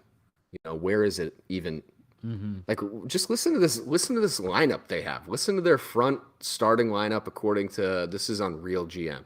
Kyle Lowry, Tyler Hero, Jimmy Butler, Highsmith. Who even is this? Haywood Highsmith, 2 years out of Wheeling Jesuit, is their starting power forward, and then Bam Adebayo is their starting center. That's probably, this might be harsh, that's bottom 5 offensive team in the league, as far as I'm concerned. That's terrible. That's terrible. They'll be good on defense like they were last year. It's just, it's tough, man. And I honestly think Spoelstra just does not get enough credit. Like that team has overperformed year after year, and then people think, especially Miami Heat fans think everybody's being harsh on their team. They're just being realistic about the players you have. You just have one of the best coaches, and again, another team that has a great GM, head coach situation. Whatever you think about Pat Riley. Pat Riley has been there forever. I don't know if he's their GM. Is he? He is, isn't he? President. I think, he might be their president of basketball operations, but I feel like he's kind of their GM too. Yeah. Whatever it is, I hate this roster, but yeah, they're definitely better than those other teams. It's just roster-wise, they're not better than Brooklyn. They're definitely not better than Brooklyn roster-wise. It's just you got to give that to coaching and continuity when it comes down to it. Yeah. No, what's everybody's number 5? You had them at number 5, but it sounded like you moved them to 6, Brad. Yeah. So I would switch them with the Hawks. I have the Hawks up next. Okay. Yeah. That is that's where I have the Hawks too. I have the Hawks at 5. Hey, we all have the Hawks at 5. There you go. Made that real easy, didn't we? Yeah. Yeah. I mean, what's your take on the Hawks, Brad? I mean, do you like their roster? Do you think it's underrated? I think a lot of people are putting them bottom of the playoffs. Yeah, I mean, that's I would say that's a little unfair to them. They started slow last year, and I think getting DeJounte Murray will help their team a lot. I like the idea of playing Trey off the ball. You kind of run him like the Warriors run Steph Curry, run him through some screens, and he can get easy open looks instead of having to shoulder a whole offense by himself. I'm hoping that DeAndre Hunter can improve on offense. He comes from the school of OG Anunoby on that end, but hopefully he can, take some leaps. He showed it in the playoffs against the Heat with that 30-point outbreak. That was everything we need to see from DeAndre Hunter, just more consistently, I think John Collins being healthy will help them win a bunch of games too, because he was out for a majority of the season with that freakish finger injury last year. Did you guys see that picture? Yeah. Like his thumb looked like an alien thumb. Yeah, like that, or finger pointer. It was all bad. So yeah, I think the Hawks deserve a little more credit. I actually think that they're going to be a pretty solid team and win a lot of games. They have no shot at championship though, but someone to look out for would be Jalen Johnson on their team. They got rid of Kevin Huerter, so now he gets more minutes. Should have got minutes last year. They'll be fun to watch. I'll be watching them every night, honestly. Good team. Yeah, I love the DeJounte Murray trade for them. I thought that was just about the perfect move they could make as far as what they needed to address their their holes on their team, which is defense and size. Realistically, that's what it came down to for them, is just getting more, big guards or just big defenders who can take up some of Trey Murray's or Trey Murray or Trey Young's slack on defense, because I move all over with Trey Young as far as like where I put him in the NBA, because he's, offensively about as good as it gets night to night with between his passing and just, the shooting. But the defense has always been so bad with him that I can't ever move them into like my top tiers, because I think it's such a limiter as far as like guarding any of these other teams. Like their best players tend to be their guards in a lot of, these, just in the NBA, the way it is right now, every team has good guards if you're at least competing for, playoff spots. So I think he's going to make a huge difference for them. I still am not crazy about their big situation. I've never been a big Clint Capella person. And John Collins he's just maybe not as much of a shooter as you might need with some of the spacing. He's another trade bait. I still think they could have made a move to go get DeAndre Ayton. I would have loved that for this team. Well, they might not that he's much better of a shooter. Maybe they will. I think he's such a great fit for them as far as that pick and roll with would the be team. Dirty. Oh my disgusting. goodness. And he's an incredibly versatile defender as far as being a center, being as big as he is. He doesn't get enough credit for being able to move outside of the paint on defense. But we'll see with this team, man. I really like DeJounte Murray for them. They still have Bogdanovich, probably going to be their sixth man, which is about as good as you get with six men in the NBA right now. AJ Griffin was their draft pick at number 16. I kind of like him for the team. 3-and-D wing, kind of big. AJ Griffin is another guy that I think might turn some heads. He didn't get nearly enough run at Duke last year, and the times that he did, he was pretty nice, man. He could have gone earlier in the draft than he did. He ended up sliding to 16. I was thinking he was more like 9-10 range, maybe 11, but they lucked out with him. They have the Holiday brothers. We'll see, man. This is a weird squad. I think they're going to be better by a little bit, but they're on the right direction to being a better team with DeJounte Murray. I like that a lot. I know I've said it 10 times, but he's one of my guys. I've liked him for the entirety of his time in the NBA, but he only gets better, and he's been on bad teams. Stand up. Let's go. Oh yeah. Okongwu, Bernie's guy. I love Okongwu. Get him more minutes. Yeah. Here's the thing that I'll say about the Hawks. They're probably my I have a bunch of teams, but they're probably up there. They're likable. I think that's the reason why I kind of gravitate towards the Atlanta Hawks as like a roster and just as a team. I think, Brad, you're absolutely right. I think if DeAndre Hunter can take that next step, I think this team could be really good. Because if you really think about how the reason why many years ago I said that they were the Warriors of the East facetiously is because I think that their makeup is similar. You have, again, the basics, the very outline of it, not the little details that are inside of it. But if you think about Trae Young, again, really good scorer, great passer of the ball, not going to be the best defender. Now that you add DeJounte Murray, you have DeAndre Hunter, those two guys can cover up the holes that Trae Young fills because of his defense. And it's the same way that Steph Curry is. And Steph Curry is a good defender, not a great defender, but he gets those guys like Andrew Wiggins, guys like Klay Thompson. Those guys play excellent defense and kind of let Trae Young or Steph Curry do his thing. And I think that's what you're going to get with the addition of DeJounte Murray. And you get a really good scoring rate from DeJounte Murray as well, and playmaking. That's like you have two playmakers now in that category. I think Bogdanovich as a kind of a sixth man is really good. I think that he'll kind of excel in that role. I think starting, unfortunately, as much as I liked him going into that draft when he was drafted, he's just a guy that's just going to come off the bench and be a really good scorer. And I think that's kind of where he's at right now in his career. John Collins, I'm a little iffy on him. I think he's a decent player, but I think that he still has some room to grow. And will he grow? That's the biggest question. And then, of course, you got Clint Capella, defensive anchor. And I think that's something that is missed when people talk about it. I kind of hope that they go Onyeka Okongwu starting, but at the same time, I think Clint Capella just defensively gives you a little bit more than Okongwu at this current rate. And they have AJ Griffin, Pete, like you said. The guy is an amazing guard. We saw him in the NCAA tournament.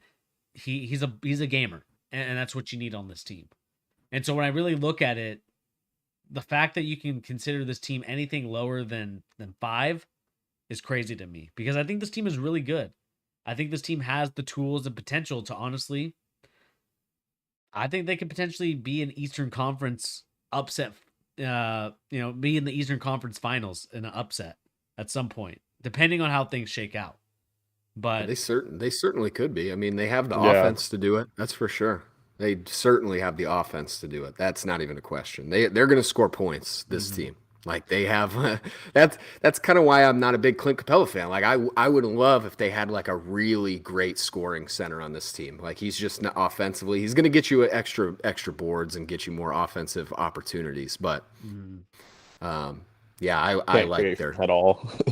not really at all. Yeah, that's tough. But having another really good playmaking guard on the team is probably going to help Capella too. That's not something I think about as much as I should, but DeJounte Murray will help him as well.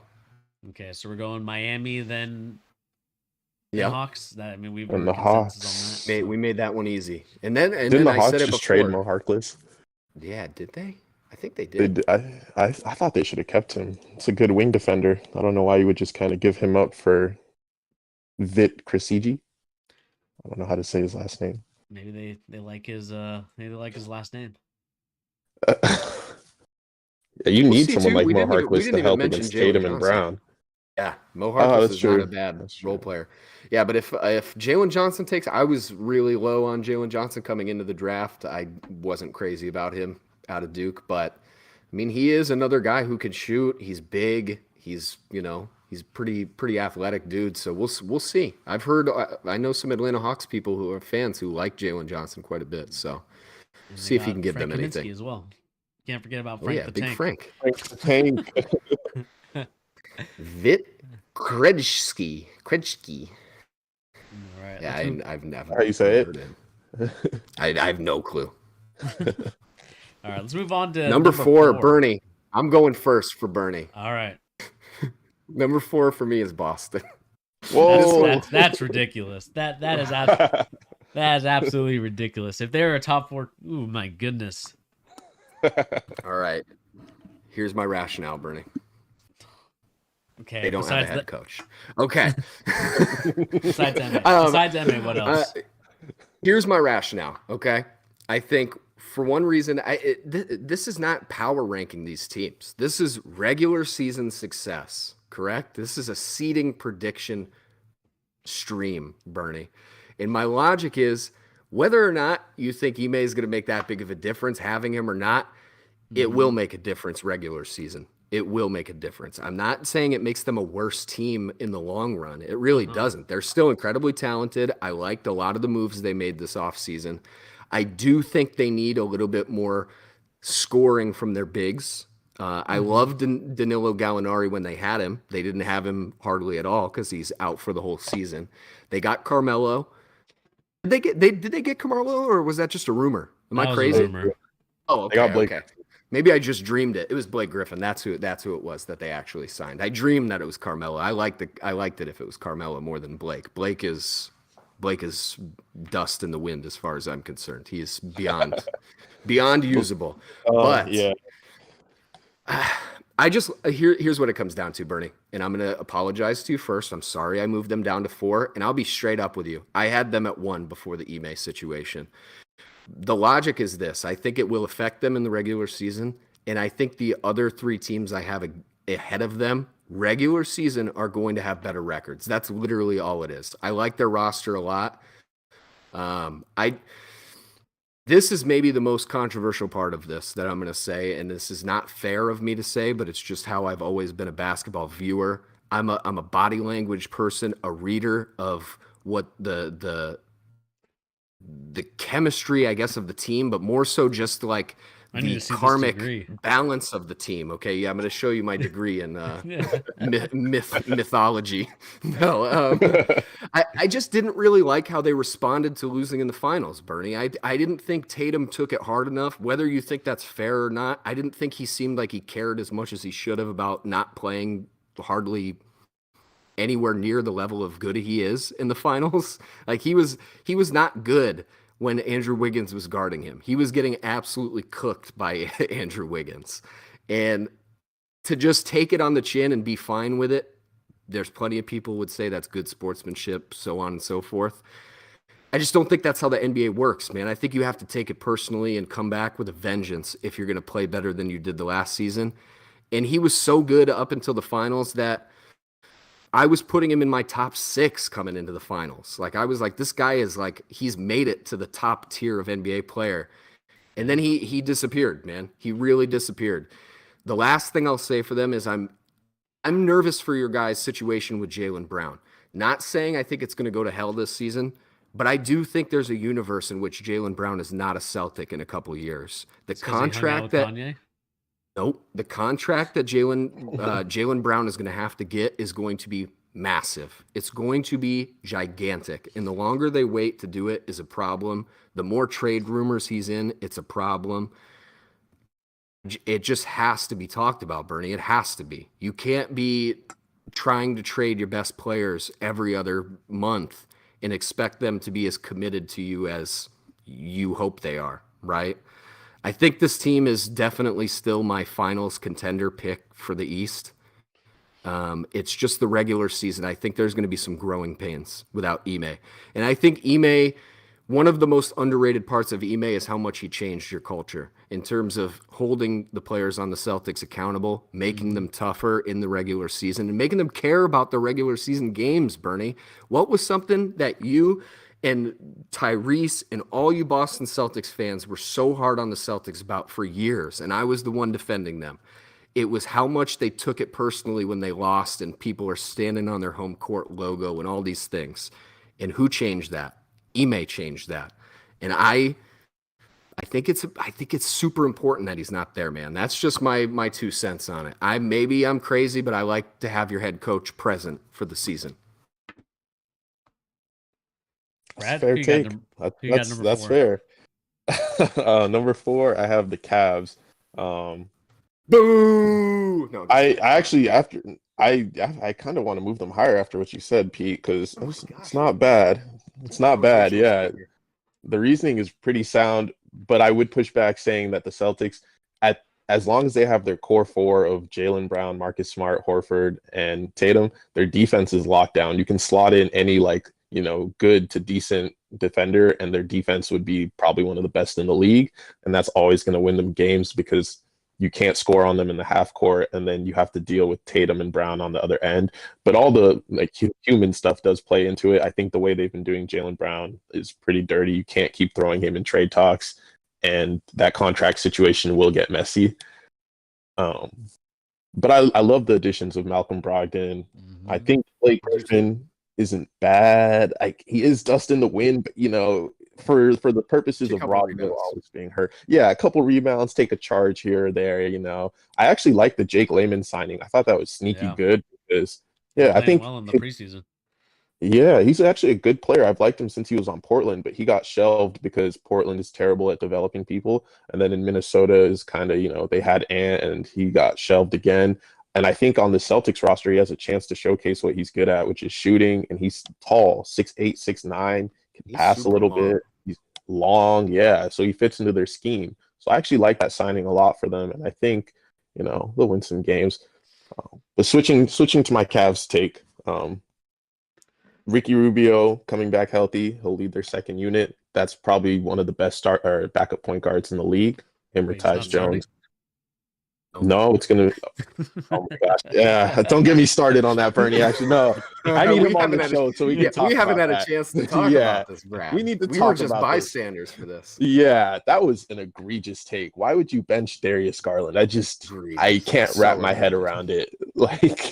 Darius Garland is so good. He was literally their whole offense last year by himself. There's no way you bench somebody like that. That's Chris Paul-esque on the Hornets. Come on. I think, they have a two-headed monster on both ends. You got to stop Darius and Donovan on offense, and then you got to deal with Mobley and Allen on defense. If they could just upgrade their wing position, I'd have them number 2 overall, probably. If they could get Rui Hachimura, that's my dream for them, is to somehow swipe Rui Hachimura from the Wizards, and they're a contender. They just after one more year of experience. But I really love this team, and they'll be super fun to watch. Yeah. Ernie, before you go into your Celtics take, can I ask you 2 questions? And I mean this genuinely as counterpoints to them. For the Celtics. Okay, for the Celtics. Go ahead. Do you really think Horford has another full season of doing what he just did? Genuinely. Be a spot-up shooter and play defense? I think so. You have to be realistic, Bernie. That is not all he was doing for the Celtics. I mean, he was hard carrying you in games in the playoffs. He was on his back carrying your team in certain games in the playoffs. I still think he has a full season of it. I mean, he's not going to play as many games, probably not as many minutes, but I still think he has that ability. I mean, again, people counted him out when in Philadelphia it didn't work out, and people were like, well, why did they I mean, I was one of them. I'm not going to front with you. I was one of them. I was like, why did we sign him back? I mean, we got this the young kid from the Oklahoma City Thunder. I can't remember the kid's name. Center. Moses Brown. Like, I was like, oh, that's perfect. I love that guy. Think he'll do good. We traded him away. And I think that Al Horford, he fits the Celtics. Well, we'll talk about culture later, but like he fits the Celtics. He fits the Celtics in terms of the way that he played the game, the way that he fits with those guys. He fits the roster, I should say. It's probably the lack of a better term. He fits the roster a lot better. So I think that Al Horford, is he going to be a guy that's going to do what he did in game 1 of the NBA Finals? Probably not. But if he can at least be even half of that, I still think this team is really good. Again, we need more ball movers. I think we got those ball movers. So when I talk about the Celtics in a little bit, that's kind of the points I'll bring up and things like that. So we'll get to it when we cross that bridge. But what's your second question? Number 2. My second question is, how much confidence do you have in the other bigs on this team if Al Horford is not the guy he was last season? Because here's my one thing with Al Horford, Bernie. Al Horford had literally a full calendar year to sit on his couch and just relax and let his body rest when he was in OKC. He did not play for OKC. He never played. They literally paid him not to play for the team. And it was kind of one of those understandings where, the Thunder was like, well, let's have this guy. He's a piece. Somebody will take him eventually. And it works for him, right? He gets to rest and recover himself. And I think that's so important to what happened last year. Al Horford looked 3 years younger than he did the 2 years before that last season. Like, he literally looked like he de-aged because he had so much time. He just played not only a full season, but he played all the way into the finals. And I think it's a legitimate question if he is the same guy he was last season. And for everything I say about this team, I still, like I said earlier, I think they're going to the finals again. I think they have a good chance to go to the finals again. Let me clarify. It's just Horford, man. I worry about that. And what do you think about Robert Williams staying healthy for a whole season, Bernie? That's, I guess, part of my second question. Is the bigs in terms of everybody besides Horford and Robert Williams. Yeah, I mean, that's the biggest issue for the Celtics at this current point. You have a bunch of guys that are hurt right now. You got Robert Williams, again, going to be out 6 to 8 weeks, I think, with a knee injury. I think that's the biggest concern if I'm a Celtics person, which I am.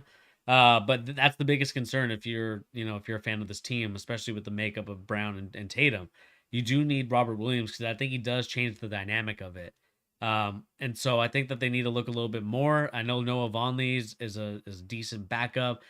Brad brought up Jacob Layman. I'm excited to kind of see him in a role of that magnitude. Gallinari sucks that he got hurt, so that's kind of a scratch. But I think Horford will stay healthy. Again, I think we're still gonna be pretty solid. Our guard position grew with Malcolm Brogdon being added to the team. I think potentially you could see Marcus Smart slide to a 6-man rotation. Whoa. Brogdon's coming off the bench. Can't put the defensive player of the year off the bench. Yeah. There's no way you're in the finals last year if not for Marcus Smart. Marcus Smart, that's their heart and soul. We also probably would have won too, but with some of the shot selection, which we've talked about before on this channel. Yeah, I mean, that's the give and take with Marcus. It is. It's the double-edged sword. It's a double-edged sword. He's critical, man. You know one guy on your team that's like super deep sleeper. I don't know if you just got him. I didn't even know he was on Sam the Hauser? Celtics, but no, Lucas Samanic. You know who that is? Yes. Did you just get him? Is he on your G League team? No, he was on the Spurs last year, right? Spurs, Dude, yeah. Lucas Samanic is like kind of good. He's like pretty nice. I highly recommend you guys go watch Lucas Samanic's G League highlights. I mean, he literally was like one of the best players in the G League last season. Yeah. But regardless, let me go back to my number 4, and I agreed with you, Brad. It's got to be the Cavs. I think for me, God, no. Like I love the Cavs, and I think that again, Pete, we've talked about them even before they made the Donovan Mitchell trade, how much we liked them. Because I felt like they finally had a roster that to me could compete with any of these top 4 teams that are up there. I like the fact that Darius Garland, again, I defended him on the on the infamous stream. I mean, the guy, I said it before. I think he's an athletic Steve Nash. The way that he can really move the ball, the way that he can finish at the hoop. I mean, this guy and the passing ability and the dribbling. I mean, this guy, I can't say enough about Darius Garland as a player. I'm really high on him just from the fact that athletic Steve Nash. That's so rude, Bernie. Steve Nash is like one of the 30 best players of all time. But you know what I mean? Like he can get up there. You know, Steve Nash wasn't the guy that was getting up at the rim. Sure. I agree. And he's again, patient on offense, has a great change of speed, has a great change of direction. You clearly can see why he was an all-star last year. And I think that that's going to really help this team moving forward. Now that you've kind of traded in Sexton for Donovan Mitchell, I think that Donovan Mitchell is a great player as well. Brad, you talked about it. Again, great score of the ball. Defensively, that's why you got Evan Mobley and Jared Allen. But, you know, I think Donovan Mitchell offensively, that's another guy that you can get the ball to. It really relieves the pressure off Donovan Mitchell to be the number 1 guy on the team. I think, not saying that, you know, I'm not sure what you guys think about who the number 1 guy is on the team, but it does relieve that pressure of Donovan Mitchell always having to carry the ball up the court, having to kind of do things. Now we can finally get that one-on-one mismatch that he wants. Now we can start, you know, doesn't have to get harassed by the guy, you know, coming up the court. There's not a guy on him already, so he has to move the ball, and you know, you're already getting into a fist fight with the guy trying to get into your offense and trying to do the stuff that you want to do. JB Bickerstaff doesn't get enough credit for what he did last year, and I know that this team kind of faltered at the end, and I just think that was just due to the injuries more so than anything else. But you have Caris LeVert, who's a decent player. I think that I prefer him to kind of be a guy that comes off the bench at some point if they can replace him with a good player, with a better player, I should say. But the towers of Mobley and Allen, it's wraps. I think that they're going to be defensively the schemes that Bickerstaff was running last year. You're going to see it again this year. I mean, I'm excited, as you guys can hear in my voice and continue to talk about these guys. This team, the only thing that sucked is that they got rid of Abaji, who I really like from Kansas, and it really made a difference on that Kansas team winning the national championship. And the 3-point shooting, I think that was something that they might miss. But the rest of the roster, Brad, you nailed it. Ricky Rubio coming off the bench for them. Seti Osman, another guy that's coming off the bench for them. Okoro, another guy. I mean, their second unit is just as solid as any second unit out there in the NBA. I'm excited about them.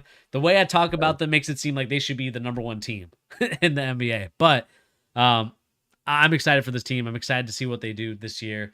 I mean, Pete, I think you're the only one who hasn't really talked about them. I know you probably have them higher on the list, but if you have them at 1, that's crazy. But I do love this roster. Is it though, Bernie?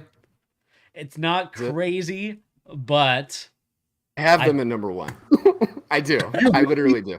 Really? Oh, gosh. Whoa. Literally do. I have them as a dark horse contender, but 1? Man. This is, again, I'm going to reiterate my logic here. This is regular season seeding rankings, okay? This is regular season seeding rankings. Okay. And I think with the Cavs, like, maybe this is crazy. I just think they have the most depth in the East. I think they have so much depth.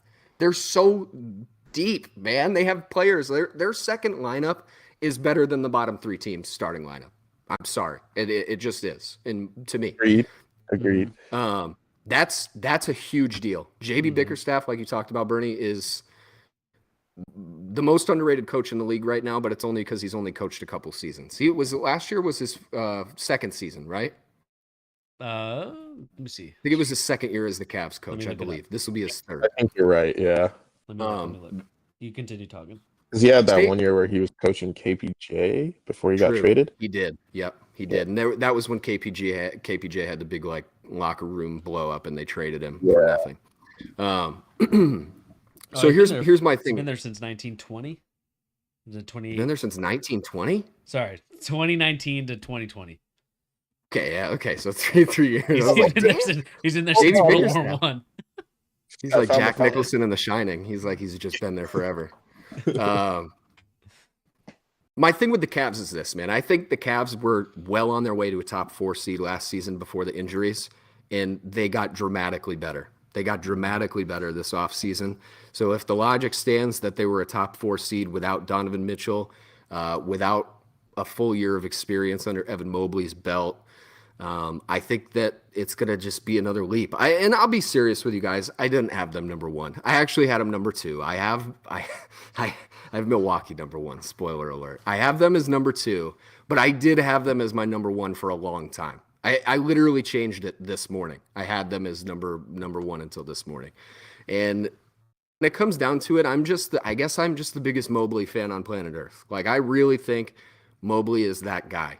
And people talk about him like he's like their 4th guy right now. If he's your 4th guy, if Evan Mobley is your 4th guy, you're cooking with gas. You're cooking with gas because he's one of the best defensive players in the league. He is one of the best defensive players in the league. He can guard all 5 positions. He's 7'1". He's an underrated shooter because he hasn't had enough attempts at it. He just needs to keep. He has good form. He's going to get better looks this season. Jared Allen is another one of the best centers in the league, probably just in terms of like the old school down low, cleaning up, doing the dirty work type of guys. Jared Allen is one of those guys too. But the difference that Donovan Mitchell is going to make, he literally solves every big problem that the Cleveland Cavaliers had last season. One, they didn't have enough offense in general, but specifically end of games, closing, they had only Darius Garland. That was the crux of the team. If they had any other offensive threats last season in closing minutes, it would have been a dramatically different season for them, because what it came down to was Darius Garland running around like a chicken with his head cut off for the last 5 minutes of games trying to get an open shot. And being the smaller guard that he is, it's just that only goes so far. But now you have these 2 dynamic offensive threats. Like Donovan Mitchell is, for whatever you think about him, the thing that makes him so special and worth as much as they got is his scoring. His offensive playmaking for himself is next level. That's why he's been so good since he came into the league. He can make a shot out of nothing, and usually he makes it. That's why he's all NBA. I just think they're going to be offensively in the regular season and defensively just top tier. From the minute the season starts, they're going to be locked in on both sides. And to me personally, I think they're the best rounded team in the NBA. Maybe that's crazy. I just love every position in terms of doing both things, and every player's weaknesses is masked by other guys on the team. Donovan Mitchell's weaknesses are completely covered up by this squad. Same thing with Mobley and Jared Allen's weaknesses. They're covered up by the rest of the team too. Darius Garland, same thing. I just love it, dude. I think regular season record, if I could sports gamble in the state of Washington, I would put money on them as the best record in the regular season. I think they're a sleeper to have just an incredible. Am I saying they're guaranteed to win the championship? I think they're too young. I don't think they're ready for it, but it's going to be like a regular season. Regular season champs. Rack up a bunch of wins. Regular season to remember. Regular season champs. They're pretty much the Minnesota of the East. Like, we put Minnesota pretty high for most of the same reasons. Mind you, the East is better than the West, so Minnesota wouldn't have gotten as high in the East, obviously. But a lot of the reasons we put Minnesota so high are exactly the way I feel about Cleveland, except Cleveland's better than Minnesota. They're like, at almost every position, they're better. All right.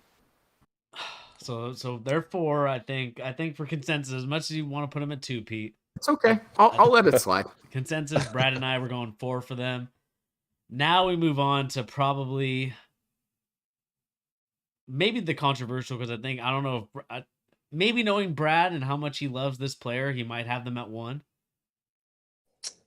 Damn, you know me too. That's crazy. I was thinking you're gonna put them there, but Brad, who do you have as your number 3 team? I'm assuming you have the Celtics. I actually have the Bucks. Yeah, I have the Bucks.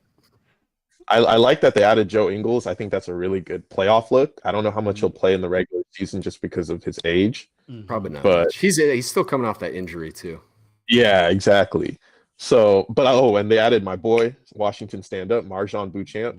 He's from Yep. My wife is from. Nice in that preseason game yesterday too. Looked awesome. I love his game. Length, explosion. He can score, defend. Yeah, he's in the perfect fit and system for it too. All you have to do is eat off of what Chris, Giannis, and Drew do. He can hit open shots. He can run the floor. He can play defense. Super easy job and perfect fit for him. But yeah, they have the best player in the world, so Giannis is going to win them a lot of games. Middleton, Drew, they didn't really add anybody this offseason other than Joe, but they didn't need to. They have a great team already. Was he there last year? He was there last year. Was he there last year? Let me check. I have this. Yeah. Oh, he was there last year. I mean, do you think he makes a... He was there. Oh, he's beyond washed too. He might as well be dust in the wind with Blake Griffin. Whoa. Okay, that's my Congolese brother, but yeah, no, he's his knees are pretty cooked. I love Serge, but I think he's a playoff, makes a play there. Yeah, exactly. Someone's hurt, or you play him, or you get spot minutes from him. He can still defend the rim and maybe hit an open 3. But yeah, regular season he won't play much. Does he do that Bobby Portis role that he had when they won their championship? That type of role? Oh no. Bobby Portis. I'm sorry. Bobby Portis is better right now than Serge Ibaka is. Serge Ibaka couldn't buy a minute last season in the playoffs. Yeah, and they Yeah. Just couldn't get his knees are pretty cooked. I've seen it. He looked bad even in the G League, because he came back from that injury and he was just struggling to get reps and find a rhythm. But the shot blocking will never go away. How old is Serge Ibaka? 33? No, and he does not physically look like a 33-year-old to me. I feel like he's 33. Yeah. I don't think that's true. I don't know about that. Maybe it's true. His body. I don't know. To me, I don't think he's that far off. I look at him and I see the same age as Horford, 36, 37. 36, yeah. That makes sense. He plays like a 37-year-old. The way he was moving is, yeah. All right. Pete, who do you have at number 3 then? Your list is very interesting. Who got 3? This pained me because I think they're going to have I think Joel is the MVP this season. I think 76ers are number 3. Okay. I like the 76ers a lot more than I think a lot of people do this season. Maybe I'm buying into these James Harden workout pictures more than I should. Harden slim. I think James Harden a little healthier, actually not wanting to quit on a team within the first 2 months. I think that's something to be said, for James Harden. Whether or not you like it, I can't say I'm a fan of it, but none of the last couple of years were really representative of James Harden. Even when he was playing consistently, he was never setting himself up for success with his off-season work. He really never was, because the intention was clearly so not in line with staying with the team that I don't think he was prepared as much as he should have been. I think a full off-season with this team, he's definitely looking a lot healthier. The thing I think that is understated about the 76ers is I still don't think he's their second best player. I think Tyrese Maxey, another year of him, he's going to get even better. He's so good. Tyrese Maxey is different. He is really a special offensive player in the league, and he's not that bad on defense either. He's just so athletic he can get in the way of people. Not necessarily he's a high-end defender, but I like the 76ers a lot, man. I like what they did this offseason. I like some of their the contract they gave Harden was nice. It showed a lot of buy-in from him, but also there's communication happening with the team that probably wasn't happening at the last few stops for old Harden. But I think if Embiid wants his MVP, I think this is the year. I mean, Jokic cannot get it 3 years in a row. It's almost impossible to get the MVP 3 years in a row, and especially as much backlash as there was to Jokic winning last season. They won't give it to him again. This is Embiid's season, man. If he can stay healthy, which I know is the biggest question mark for him as a player. I mean, I don't think he's like leaps and bounds behind Giannis as the best player in the world. I really don't. Embiid is so unbelievably good nights when he's fully healthy. Like, he is an absolute force of nature offensively. He's unstoppable, man.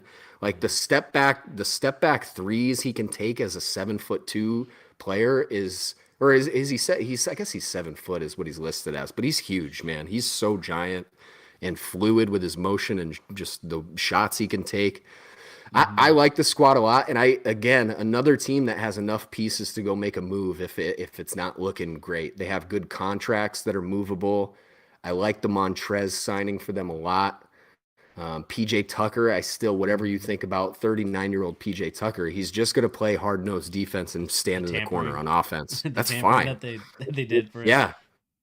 I mean, PJ Tucker is almost the perfect response. Like, if PJ Tucker is still kind of the guy he was in Miami and in Milwaukee the season before, he's kind of the perfect answer to not having faith in Matisse Thybulle. Like, he's the same type of hard-nosed defender where he can bother people and just be annoying for the whole game, but he's at least a consistent enough shooter where it's not a zero like Thybulle is. So I like Thybulle, though, as just like bench players. They have such a deep bench too. House, I like. Milton. I think Tobias Harris. Yeah, Milton. I thought, hey, that's one of those. I almost forgot about it. That's one of those the signings of the offseason as far as fit with the team and what they got or what they had to give up to get Melton. I think he's so perfect for what the Sixers needed, his defense and shooting. I love that signing. I really like them. I think Maxey, another leap this year. Harden, a better season. And Joel Embiid just continues to be an absolute wrecking ball on offense and defense. Here's the one guy you forgot to mention. And let's hear it. And Furkan Korkmaz. You're right. It's Korkmaz. No, it's to me, it's Tobias Harris. I like this team. I have them at my number 3. I think there are 2 concerns for me when it comes to this team. I think personally, and again, I know we're talking just like seeding wise, but this team doesn't care about the regular season. I think, Brad, you can agree with that. This team doesn't care about the regular season. It's all about where they finish at the end of it, which is hopefully what they want is the NBA Finals, right? To finally, I actually think. Oh, go ahead. My bad, Bernie. Go ahead. Go ahead. What are you gonna say? Do you think they're NBA Finals? I was going to say, I actually think this is the year they care about the regular season. I think this is the year where they want to win every game and show just how talented they are, and they have the talent to do it, you know. Yeah. That's why I think they added people like PJ Tucker and Daniel House, who are hard-nosed and willing to play defense and hold people accountable to, like, you know, we got to win these games. They want to show just how talented they are. Yeah. I mean, and when you add those guys, to me, it feels like it's more of a playoff run. And you want to make a deep playoff run with the roster that you have. Tobias Harris, for whatever reason, has just not worked out in the playoffs. It seems to me that he's kind of one of those guys that when the Clippers traded him over to the 76ers, it was a great pickup. Everyone loved it. But the concern for me is just in the playoffs. I just don't know if he's going to stay consistent as he would be in the regular season where, you know, he's averaging at least 17 a game. The other thing, and it's the big elephant in the room, is the injuries of Joel Embiid. And it continues to be a problem every year with Joel. I love Joel. I honestly thought he should have been the MVP last season, but that's just me. Agreed. His problem has always been, can he stay healthy? And I know, and the problem is every time at the end of the season or even in the middle of the season, he's always hurt. And again, it's not his fault. I'm not blaming him, but it always happens at that point. It kind of reminds me of Chris Paul in his Clipper days, where there was always just some sort of injury that kept him from playing in the playoffs and even like maybe in the later part of the regular season. And you're going to need him to be at his 100% best in order to move on. It seems like the last 3 to 4 years now has been consistent injuries from Joel Embiid. And it sucks because, again, I'm a huge Joel Embiid guy. I think that he is a great player. I want to see him succeed just for the fact that he can kind of prove the haters wrong with the process and things like that. but the injuries concern me a lot. And it's the reason why I have them at number 3, because even when he's out, this roster isn't necessarily that bad because they have James Harden again. Is he going to be the scorer that he was in Houston? Probably not. But that's the reason why you have Tyrese Maxey, who's probably going to take that next step for you. And you have Matisse Thybulle, great defensive player. And, I think that he's really underrated in terms of as a player. I think that he's going to do tremendous things. But I think this team is really good, though. I'm not going to deny that they're not a top 3 team, but the injuries just concern me with this squad. Well, Bernie, you know how I feel about the Sixers and how I feel about MVP. I agree with Pete. I think this is his year for MVP. I really hate how they did him on the All-NBA team last year. Yeah. I think that's why they need to make it positionless because just change Jokic that rule, man. That's so stupid. Yeah, they were the 2 best. How do you get second in MVP? Exactly. Yeah, and then that has implications on his legacy. He's never had a first team All-NBA. It's ridiculous. He should have been first team. Yeah. But yeah, like you said, he's unstoppable. You cannot stop that man. And I think if he really, the only concern is his health. But I believe, last year he did a lot better with playing games, aside from some freakish accidents. I think it was last year when he fell back and then missed a bunch of games after that hit from LeBron. But aside from health, he's unstoppable. If they can mesh as a group, I think having another year together with Harden and Tyrese and Tobias even will get them to have more continuity and win more games. I think DeAnthony Melton is the perfect addition. Same with Daniel House. They both bring shooting and defense. PJ Tucker, I'm interested to see how Doc Rivers does the starting lineup. Is Matisse still going to start, or is PJ Tucker going to slot in at that small forward position? I would be surprised if it's not PJ Tucker. The way they went out and got him and how much they paid him, I feel like it has to be him.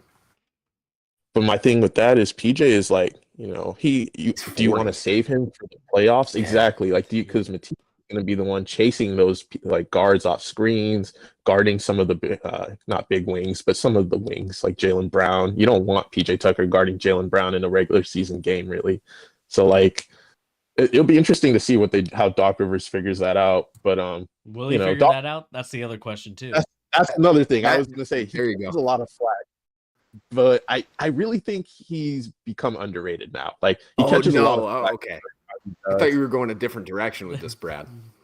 Well, I mean, I agree. He has underperformed a lot, especially with the Clippers in the bubble and how Luka dismantled them. That was, and they won that, but then how the Nuggets dismantled them. It's rough. His tenure has been rough. He has a bad history of dropping leads. I know he has the most 3-1 losses in NBA history in the playoffs, but I think with the talent he has on this team, they could win a bunch of regular season games. I don't think they're a contender at all. Tobias Harris is not to be trusted in the playoffs. Matisse Thybulle, not to be trusted. Tyrese is too young. James Harden, not to be trusted in the playoffs at all. At all. But he's a huge regular season player. That's why I think him getting into shape and saying, I'm going to be good this season, mostly for the bag, is actually going to win them a bunch of games. Yeah. So, yeah, they'll be a good. Yeah, because I mean, if Harden's if he slides into that role that he was playing in the beginning of his Brooklyn tenure, where he's really just he's playing point guard, right? He's not Houston Harden, but he's not fat Harden either. That it's that fine balance of him just being the playmaker Harden. And just creator. You need that extra medium Harden. Extra medium Harden is what we need. Medium. Oh my God. There's 2 things with this team that makes me have them at 3. I have to keep them at 3 because Doc Rivers is number 1. Doc Rivers, I know you just talked about him. It's just when it comes to those big minutes, man, there is not many coaches that crumble more than Doc does consistently. He really is to blame for a lot of the biggest crumbles in playoffs in the last 10 years in playoff history. You think so? I think some of them are a combination of what was he supposed to do with the Ben Simmons thing? He couldn't not play him, I think that was not, but I don't think when you're the head coach calling, and I know that was after the playoffs were over, they had been eliminated, but I refuse to believe that him calling Ben Simmons out, and I mean Joel did it too, but I think it's much more important that the head coach by name calls out one of your best players after a loss. That could not have been the first time that I'm not trying to get on the Ben Simmons defense case, but that couldn't have been the first time that something like that happened. It couldn't have been. Not. I'm just saying, he didn't even really. I think Ben is just really mentally fragile because he didn't even like call him out and say we lost that game to Ben. All he said was like, somebody asked the question, "Do you think Ben can be?" It was a loaded question, and I can't believe he didn't answer it more like succinctly or better. But like really subtly in sitter, general, like a fence sitter, yeah, someone that's in the middle of it, just like. But I mean, emotions are high after you blow that game. Yeah. Sure, I completely understand. Like, and he shouldn't have said that, but he said, I don't think so. Like, or he said, I don't know. And it's not, you probably couldn't say that, but that's not throwing him under the bus, technically. I don't know. I think he threw him under the bus, and I would argue that his coaching, leaving Ben in situations that were never going to work for Ben Simmons, is probably the reason it went so poorly. Like, I'm not taking all the blame away from Ben. Ben screwed up in a big way. We don't need to rehash all the Ben Simmons stuff. He needs to be better. Like he we needs do. to shoot. No, we don't. We definitely don't. It's one of those things where, I mean, how can you keep putting him in the position where he is going to, bomb these free throws and do that? Like, coach better. Put your guys in a better situation. They had a deep roster that year. They were solid. I'm not a Doc Rivers person. Like, I really think he gets so much credit from that Celtics championship, and their team was stacked to the gills the year they won. Like, they really were. Like, man, I don't know. Doc is not that guy, and I think, like Bernie said, Tobias Harris is always Fraudulent? a huge question mark. He's free. I like Tobias Harris. It's just he can't be your third guy. He can't be your fourth guy either. Yeah. Like, maybe if he's your fifth best player, you're talking something different at different points in his career. But right now, not so much. And I'm just going to throw this out there as just like because we talked about Chicago and how not great we think their season is going to go. I would love to see if they could make a run and go get DeRozan from Chicago. I think he solves so many of their issues, like any of the little issues that Philly has. I don't think they could get him, but that would be so interesting as far as getting just a lethal like shooter, like closing shooter to go alongside Embiid. That would be so nice for them. What if they got rid of Korkmaz? Can they do it? Oh my God. Yeah, Korkmaz straight up for DeRozan? Korkmaz's even going to play this year. No, he played himself out of the rotation. I thought Doc loved his foreign players. Doc loves his 2 years. players. He does. He tried with Korkmaz for a long time. It just, same thing with Zubac. Now you got Korkmaz. Just Zubac is actually pretty good. He is. Yeah, Korkmaz is pretty suspect. If you put Zubac on the Brooklyn Nets, I'd put them way higher than where I have them right now. Oh. I like some of Philly's like bench big guys too. I like Paul Reed and I like Charles Bassey too. I like those guys. Love Charles Bassey. Charles Bassey. Paul he Reed needs more minutes, man. Charles Bassey needs more minutes. Yeah, I think Paul Reed needs more minutes. Watching him at Western Kentucky, man, it was kind of interesting because I think it was a preseason game, and I just or like one of those tournaments, the early tournament games that they play. I saw him play, and I was like, "Damn, who is this guy?" And he kind of was a guy that I looked on my radar. I was like, "Okay, maybe he can be something in the NBA, but he just needs an opportunity." He's a beast, man. I saw there was a game where Embiid was out last year, and they played the Nuggets. They were beating the Nuggets because this man had Jokic in hell. Like the Sixers' second unit was smacking their first unit because Jokic couldn't do anything with Bassey. Like, I love Bassey.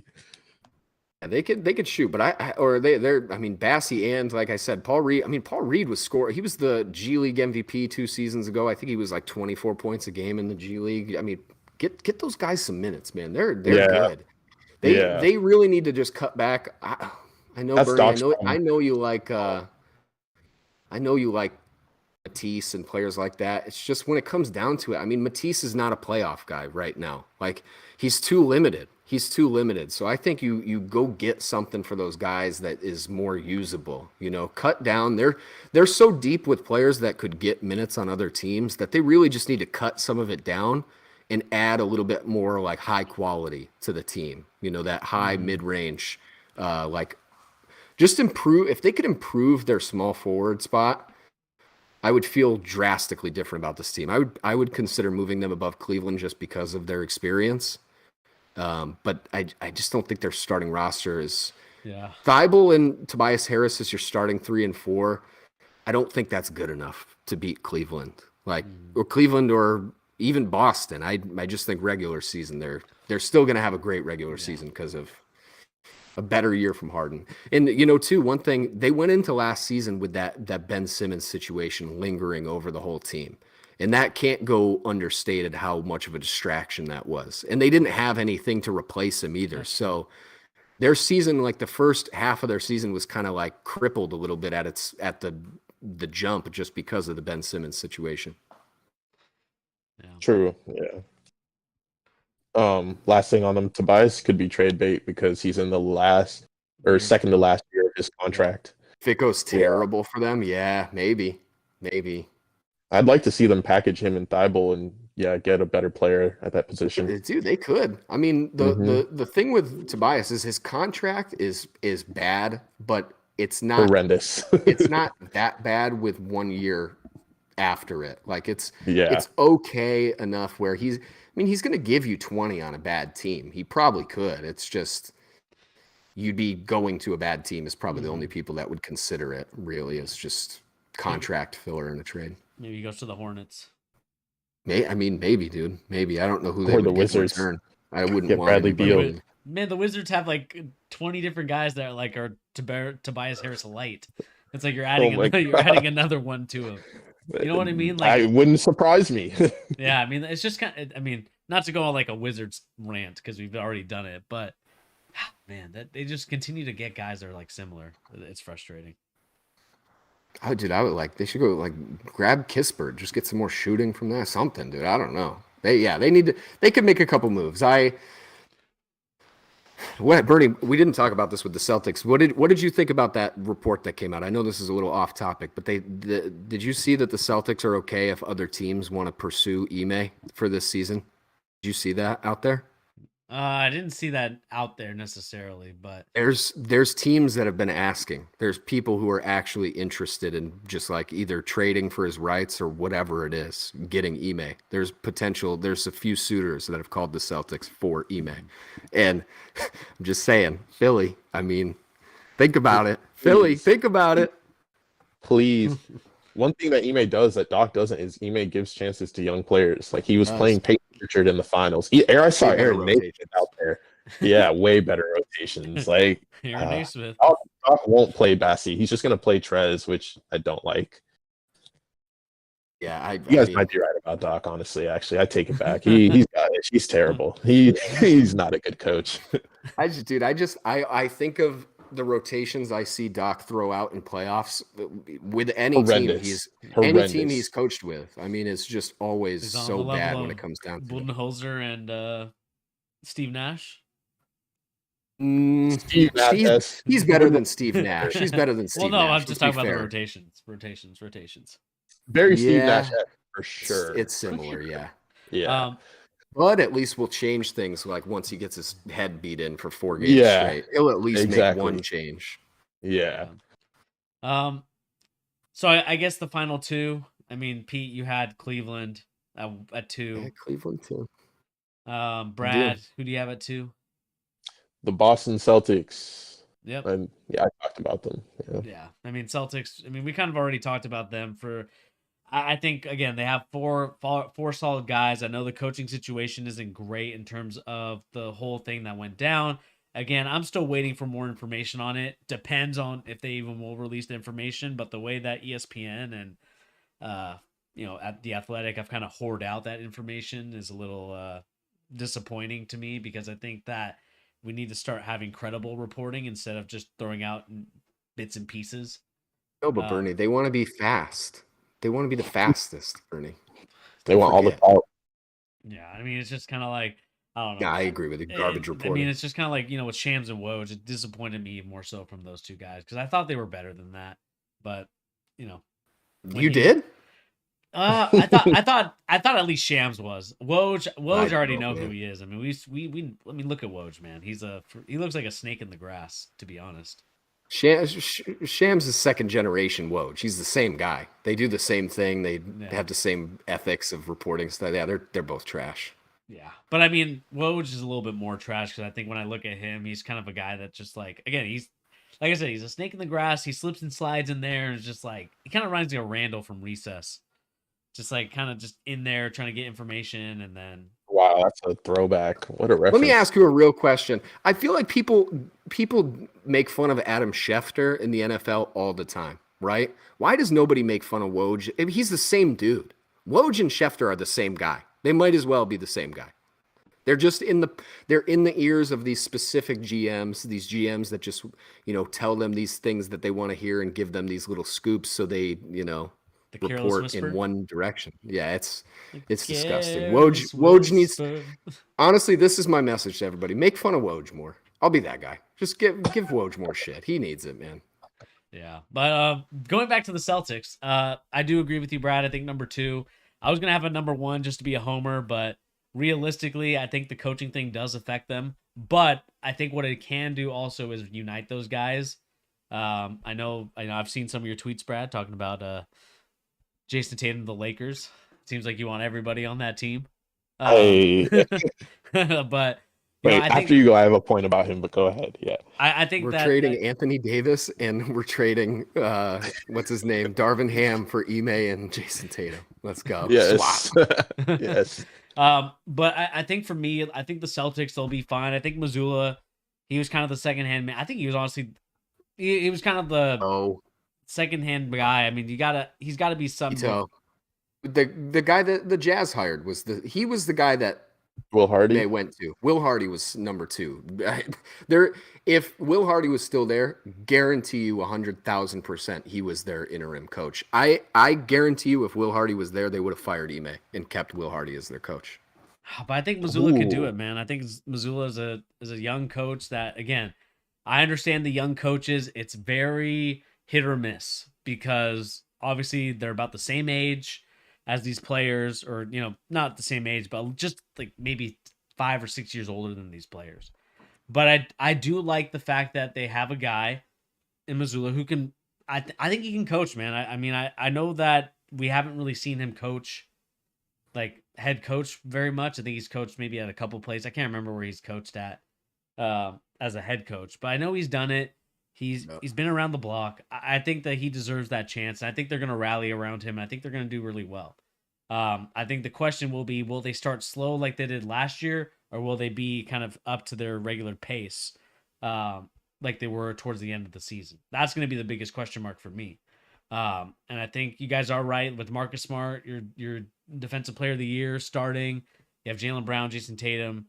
They're going to have to wait on Robert Williams, which kind of sucks. So we'll see what happens there. But again, I'm excited for this team. Again, are they going to be a team that explodes in the regular season? Maybe not, but I do think that they're going to be solid enough to be the second seed in this league. Or sorry, the second seed in the East. I put them at 4, which I'm sure a lot of people are going to think is extra harsh. I know you guys did. I just really worry about, like, there's not a long history of this messy of a situation just turning out okay. That's really my logic behind it. Like, it's the track record of things being as messy as this situation has been for them is very, very poor. And I know that this situation is so unique that it's hard to even compare it, but I don't know, man. I think it's interesting because did you see, Bernie, too, that they were trying to get that Clippers assistant coach, Laranga? Did you see that? Mm-hmm. And he declined. He didn't even want to bother. He didn't want to get in the mess, which, whatever that is, who knows? Maybe he's just super happy in LA with the Clippers. That could be as simple as it is, but I don't know, man. It's a mess.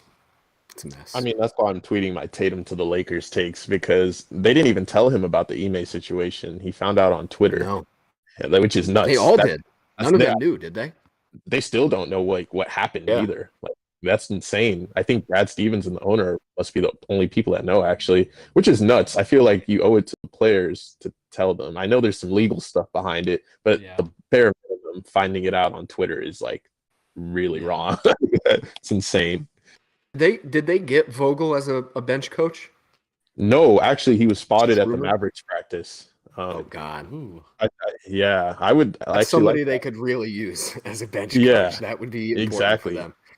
Yeah. Here's one more question for you, Bernie, about the Celtics. If this rumor, because you should look at it. I mean, it's pretty interesting that because the Celtics already came out and said that if another team really wants to hire him and do something to get him, they'd allow it possibly. He did say, I think that actually is out there. Would your opinion change on this team? Let's say if Ime gets hired by, let's say it's the 76ers, right? They trade some rights to get him, right? Mm-hmm. And then it truly is Joe Mazzulla is the coach, interim or not. They don't have Ime on the back burner for next season. Would your opinion change for them, or would it be the same? If he left the team, I mean, the thing that I think, and Brad kind of pointed it to me, it's like I need to find out what really happened, because to me, again, like I understand there's legality stuff and things like that, but I think you can say it without saying the names. I mean, we've done this before in the history of sports. Yeah. It's just so weird that it's so in-house, because again, with the way that these GMs and owners like to spread their information and the way that they like to plant the seeds out there, you can't tell me that there's no reason why we shouldn't know what's going on. You know, I know the latest thing that came out was the crude language, whatever that Crude means. remark, I don't know what that means. Like Quagmire. I know. Maybe he is Quagmire. I don't know. That Oh VP gosh. thing, that he slept with the VP's wife thing is not going away.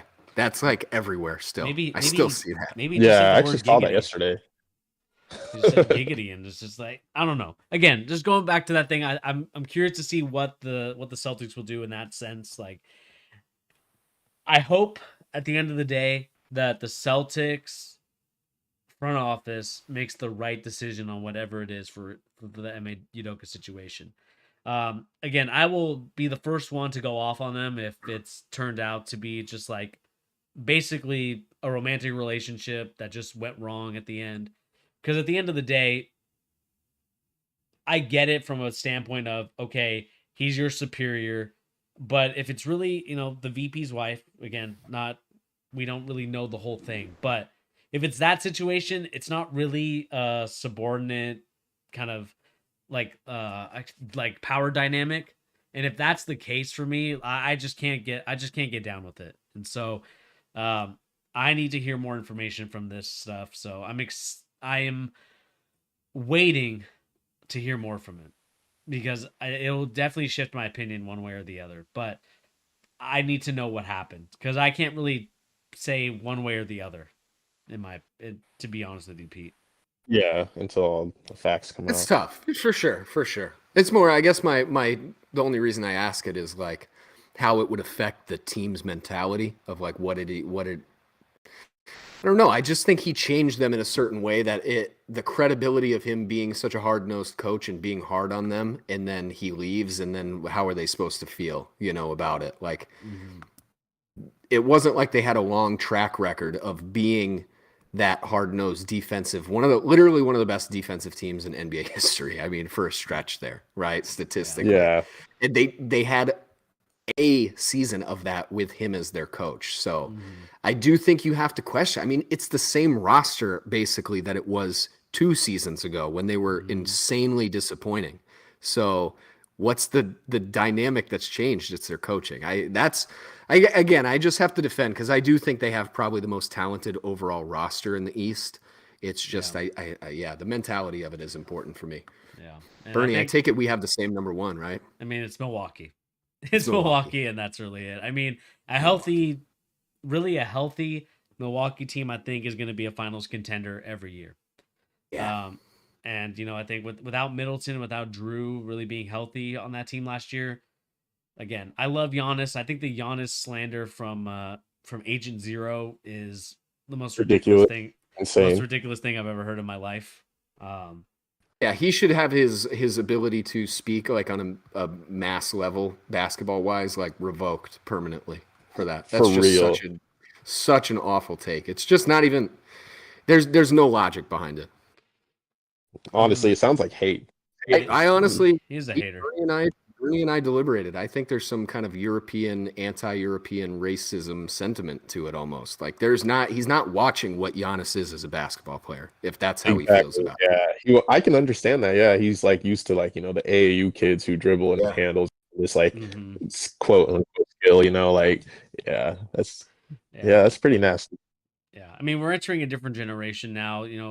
Kids from overseas are coming to the NBA and just even colleges and high schools even, and they're coming more skilled than ever.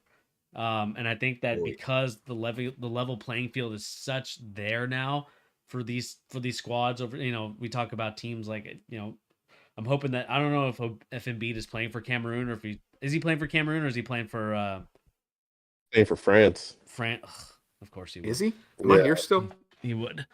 But I just got U.S. citizenship, so I don't know if he's eligible, but if somehow could be eligible since he just got U.S. citizenship.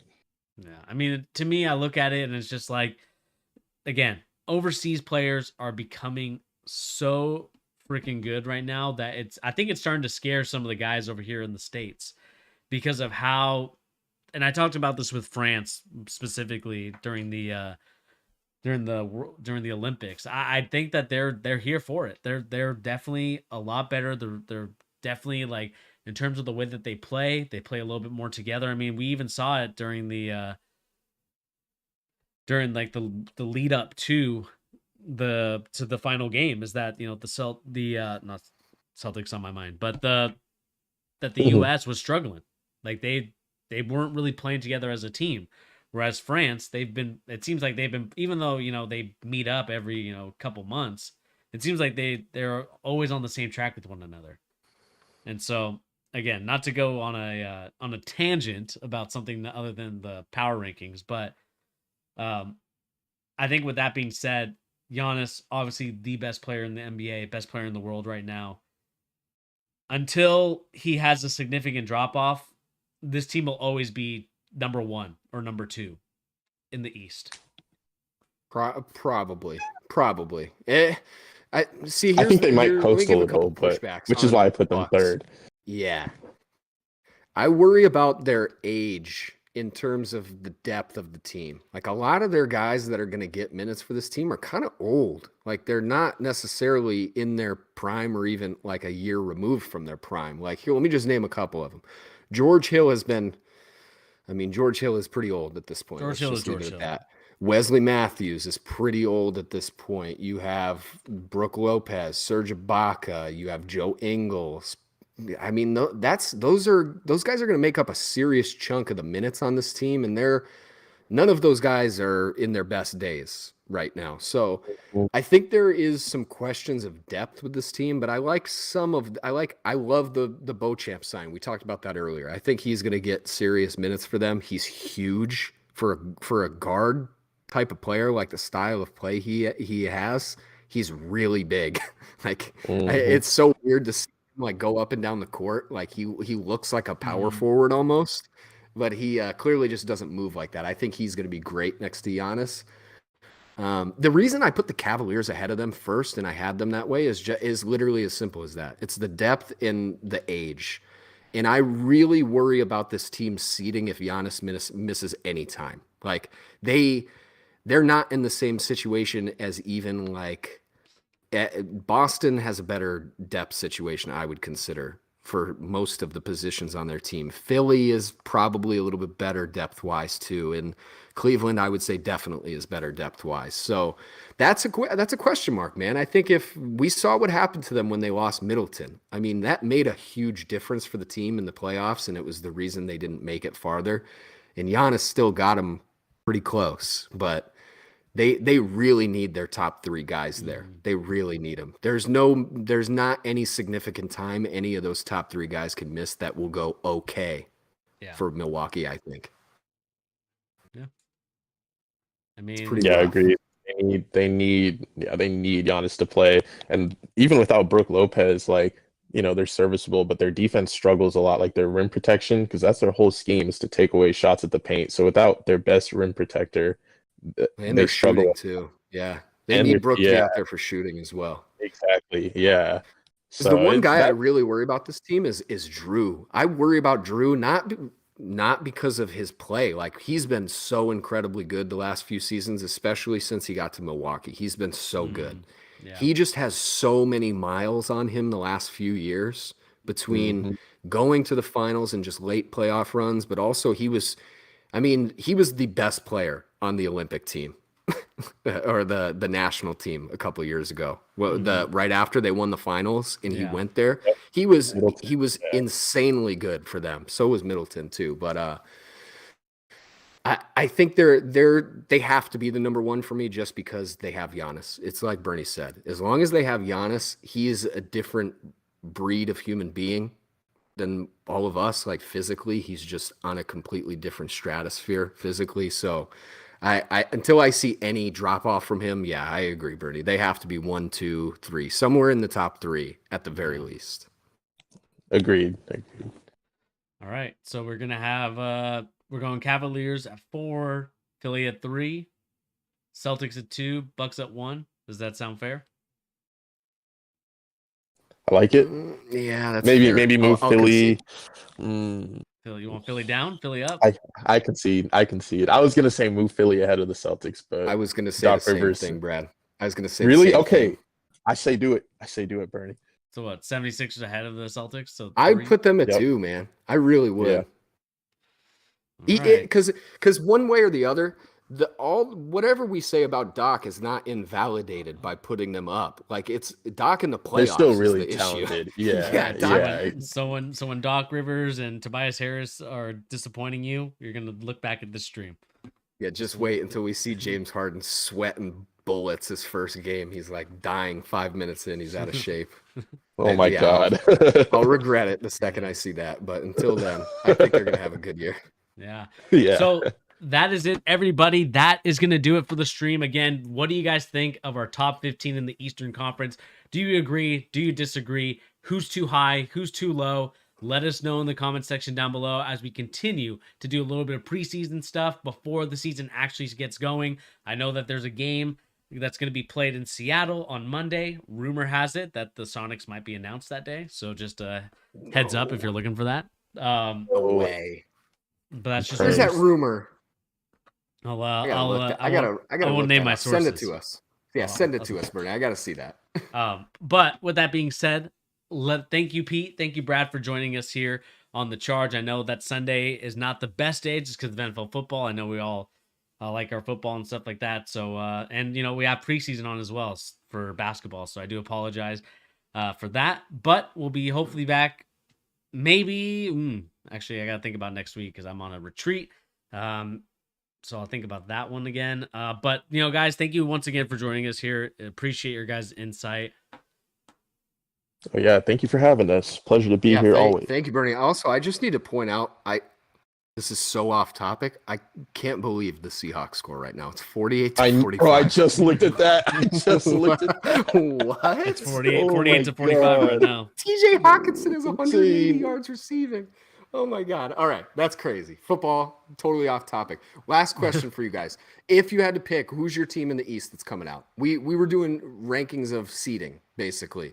So who do we actually think is winning the East this year? Final choice. You have one pick. I'll go first. That's tough. It's really between the Bucks and Celtics, but I'm gonna say the Celtics because I like their depth more. Yeah, they could move more if any injuries happen. Dude, honestly, gosh, man, I want to pick Philly so bad, but Doc is there, so I have to pick Milwaukee. I think they're gonna make it back. I got the Celtics. I think they're young, like Pete said. He was making a big deal about the age. He's making the big deal about the age, so I'm going with the Celtics there. Screw it. Honestly, Knicks are making it. There you go, Bernie, just for you. Yeah. Thank you. Let me keep your energy. Keep the energy. Knicks making the finals. Here we go. But with that being said, thank you guys once again for joining here on The Charge, giving the latest NBA news and rumors and also basketball opinions, which of course we'll emphasize basketball opinions as we just did today with our Eastern Conference power rankings. Let us know how we did. Whose side are you on? Are you on Team Brad, Team Pete, or Team Bernie? Let us know who got the most predictions right, in your opinion, in the comment section down below. But anyway, guys, like I said, my name is Bernie. Thank you, Brad. Thank you, Pete. And we'll catch you guys on the next episode of The Charge. Peace out, everybody. Bring back our Sonics. Bring them back. Cavaliers to the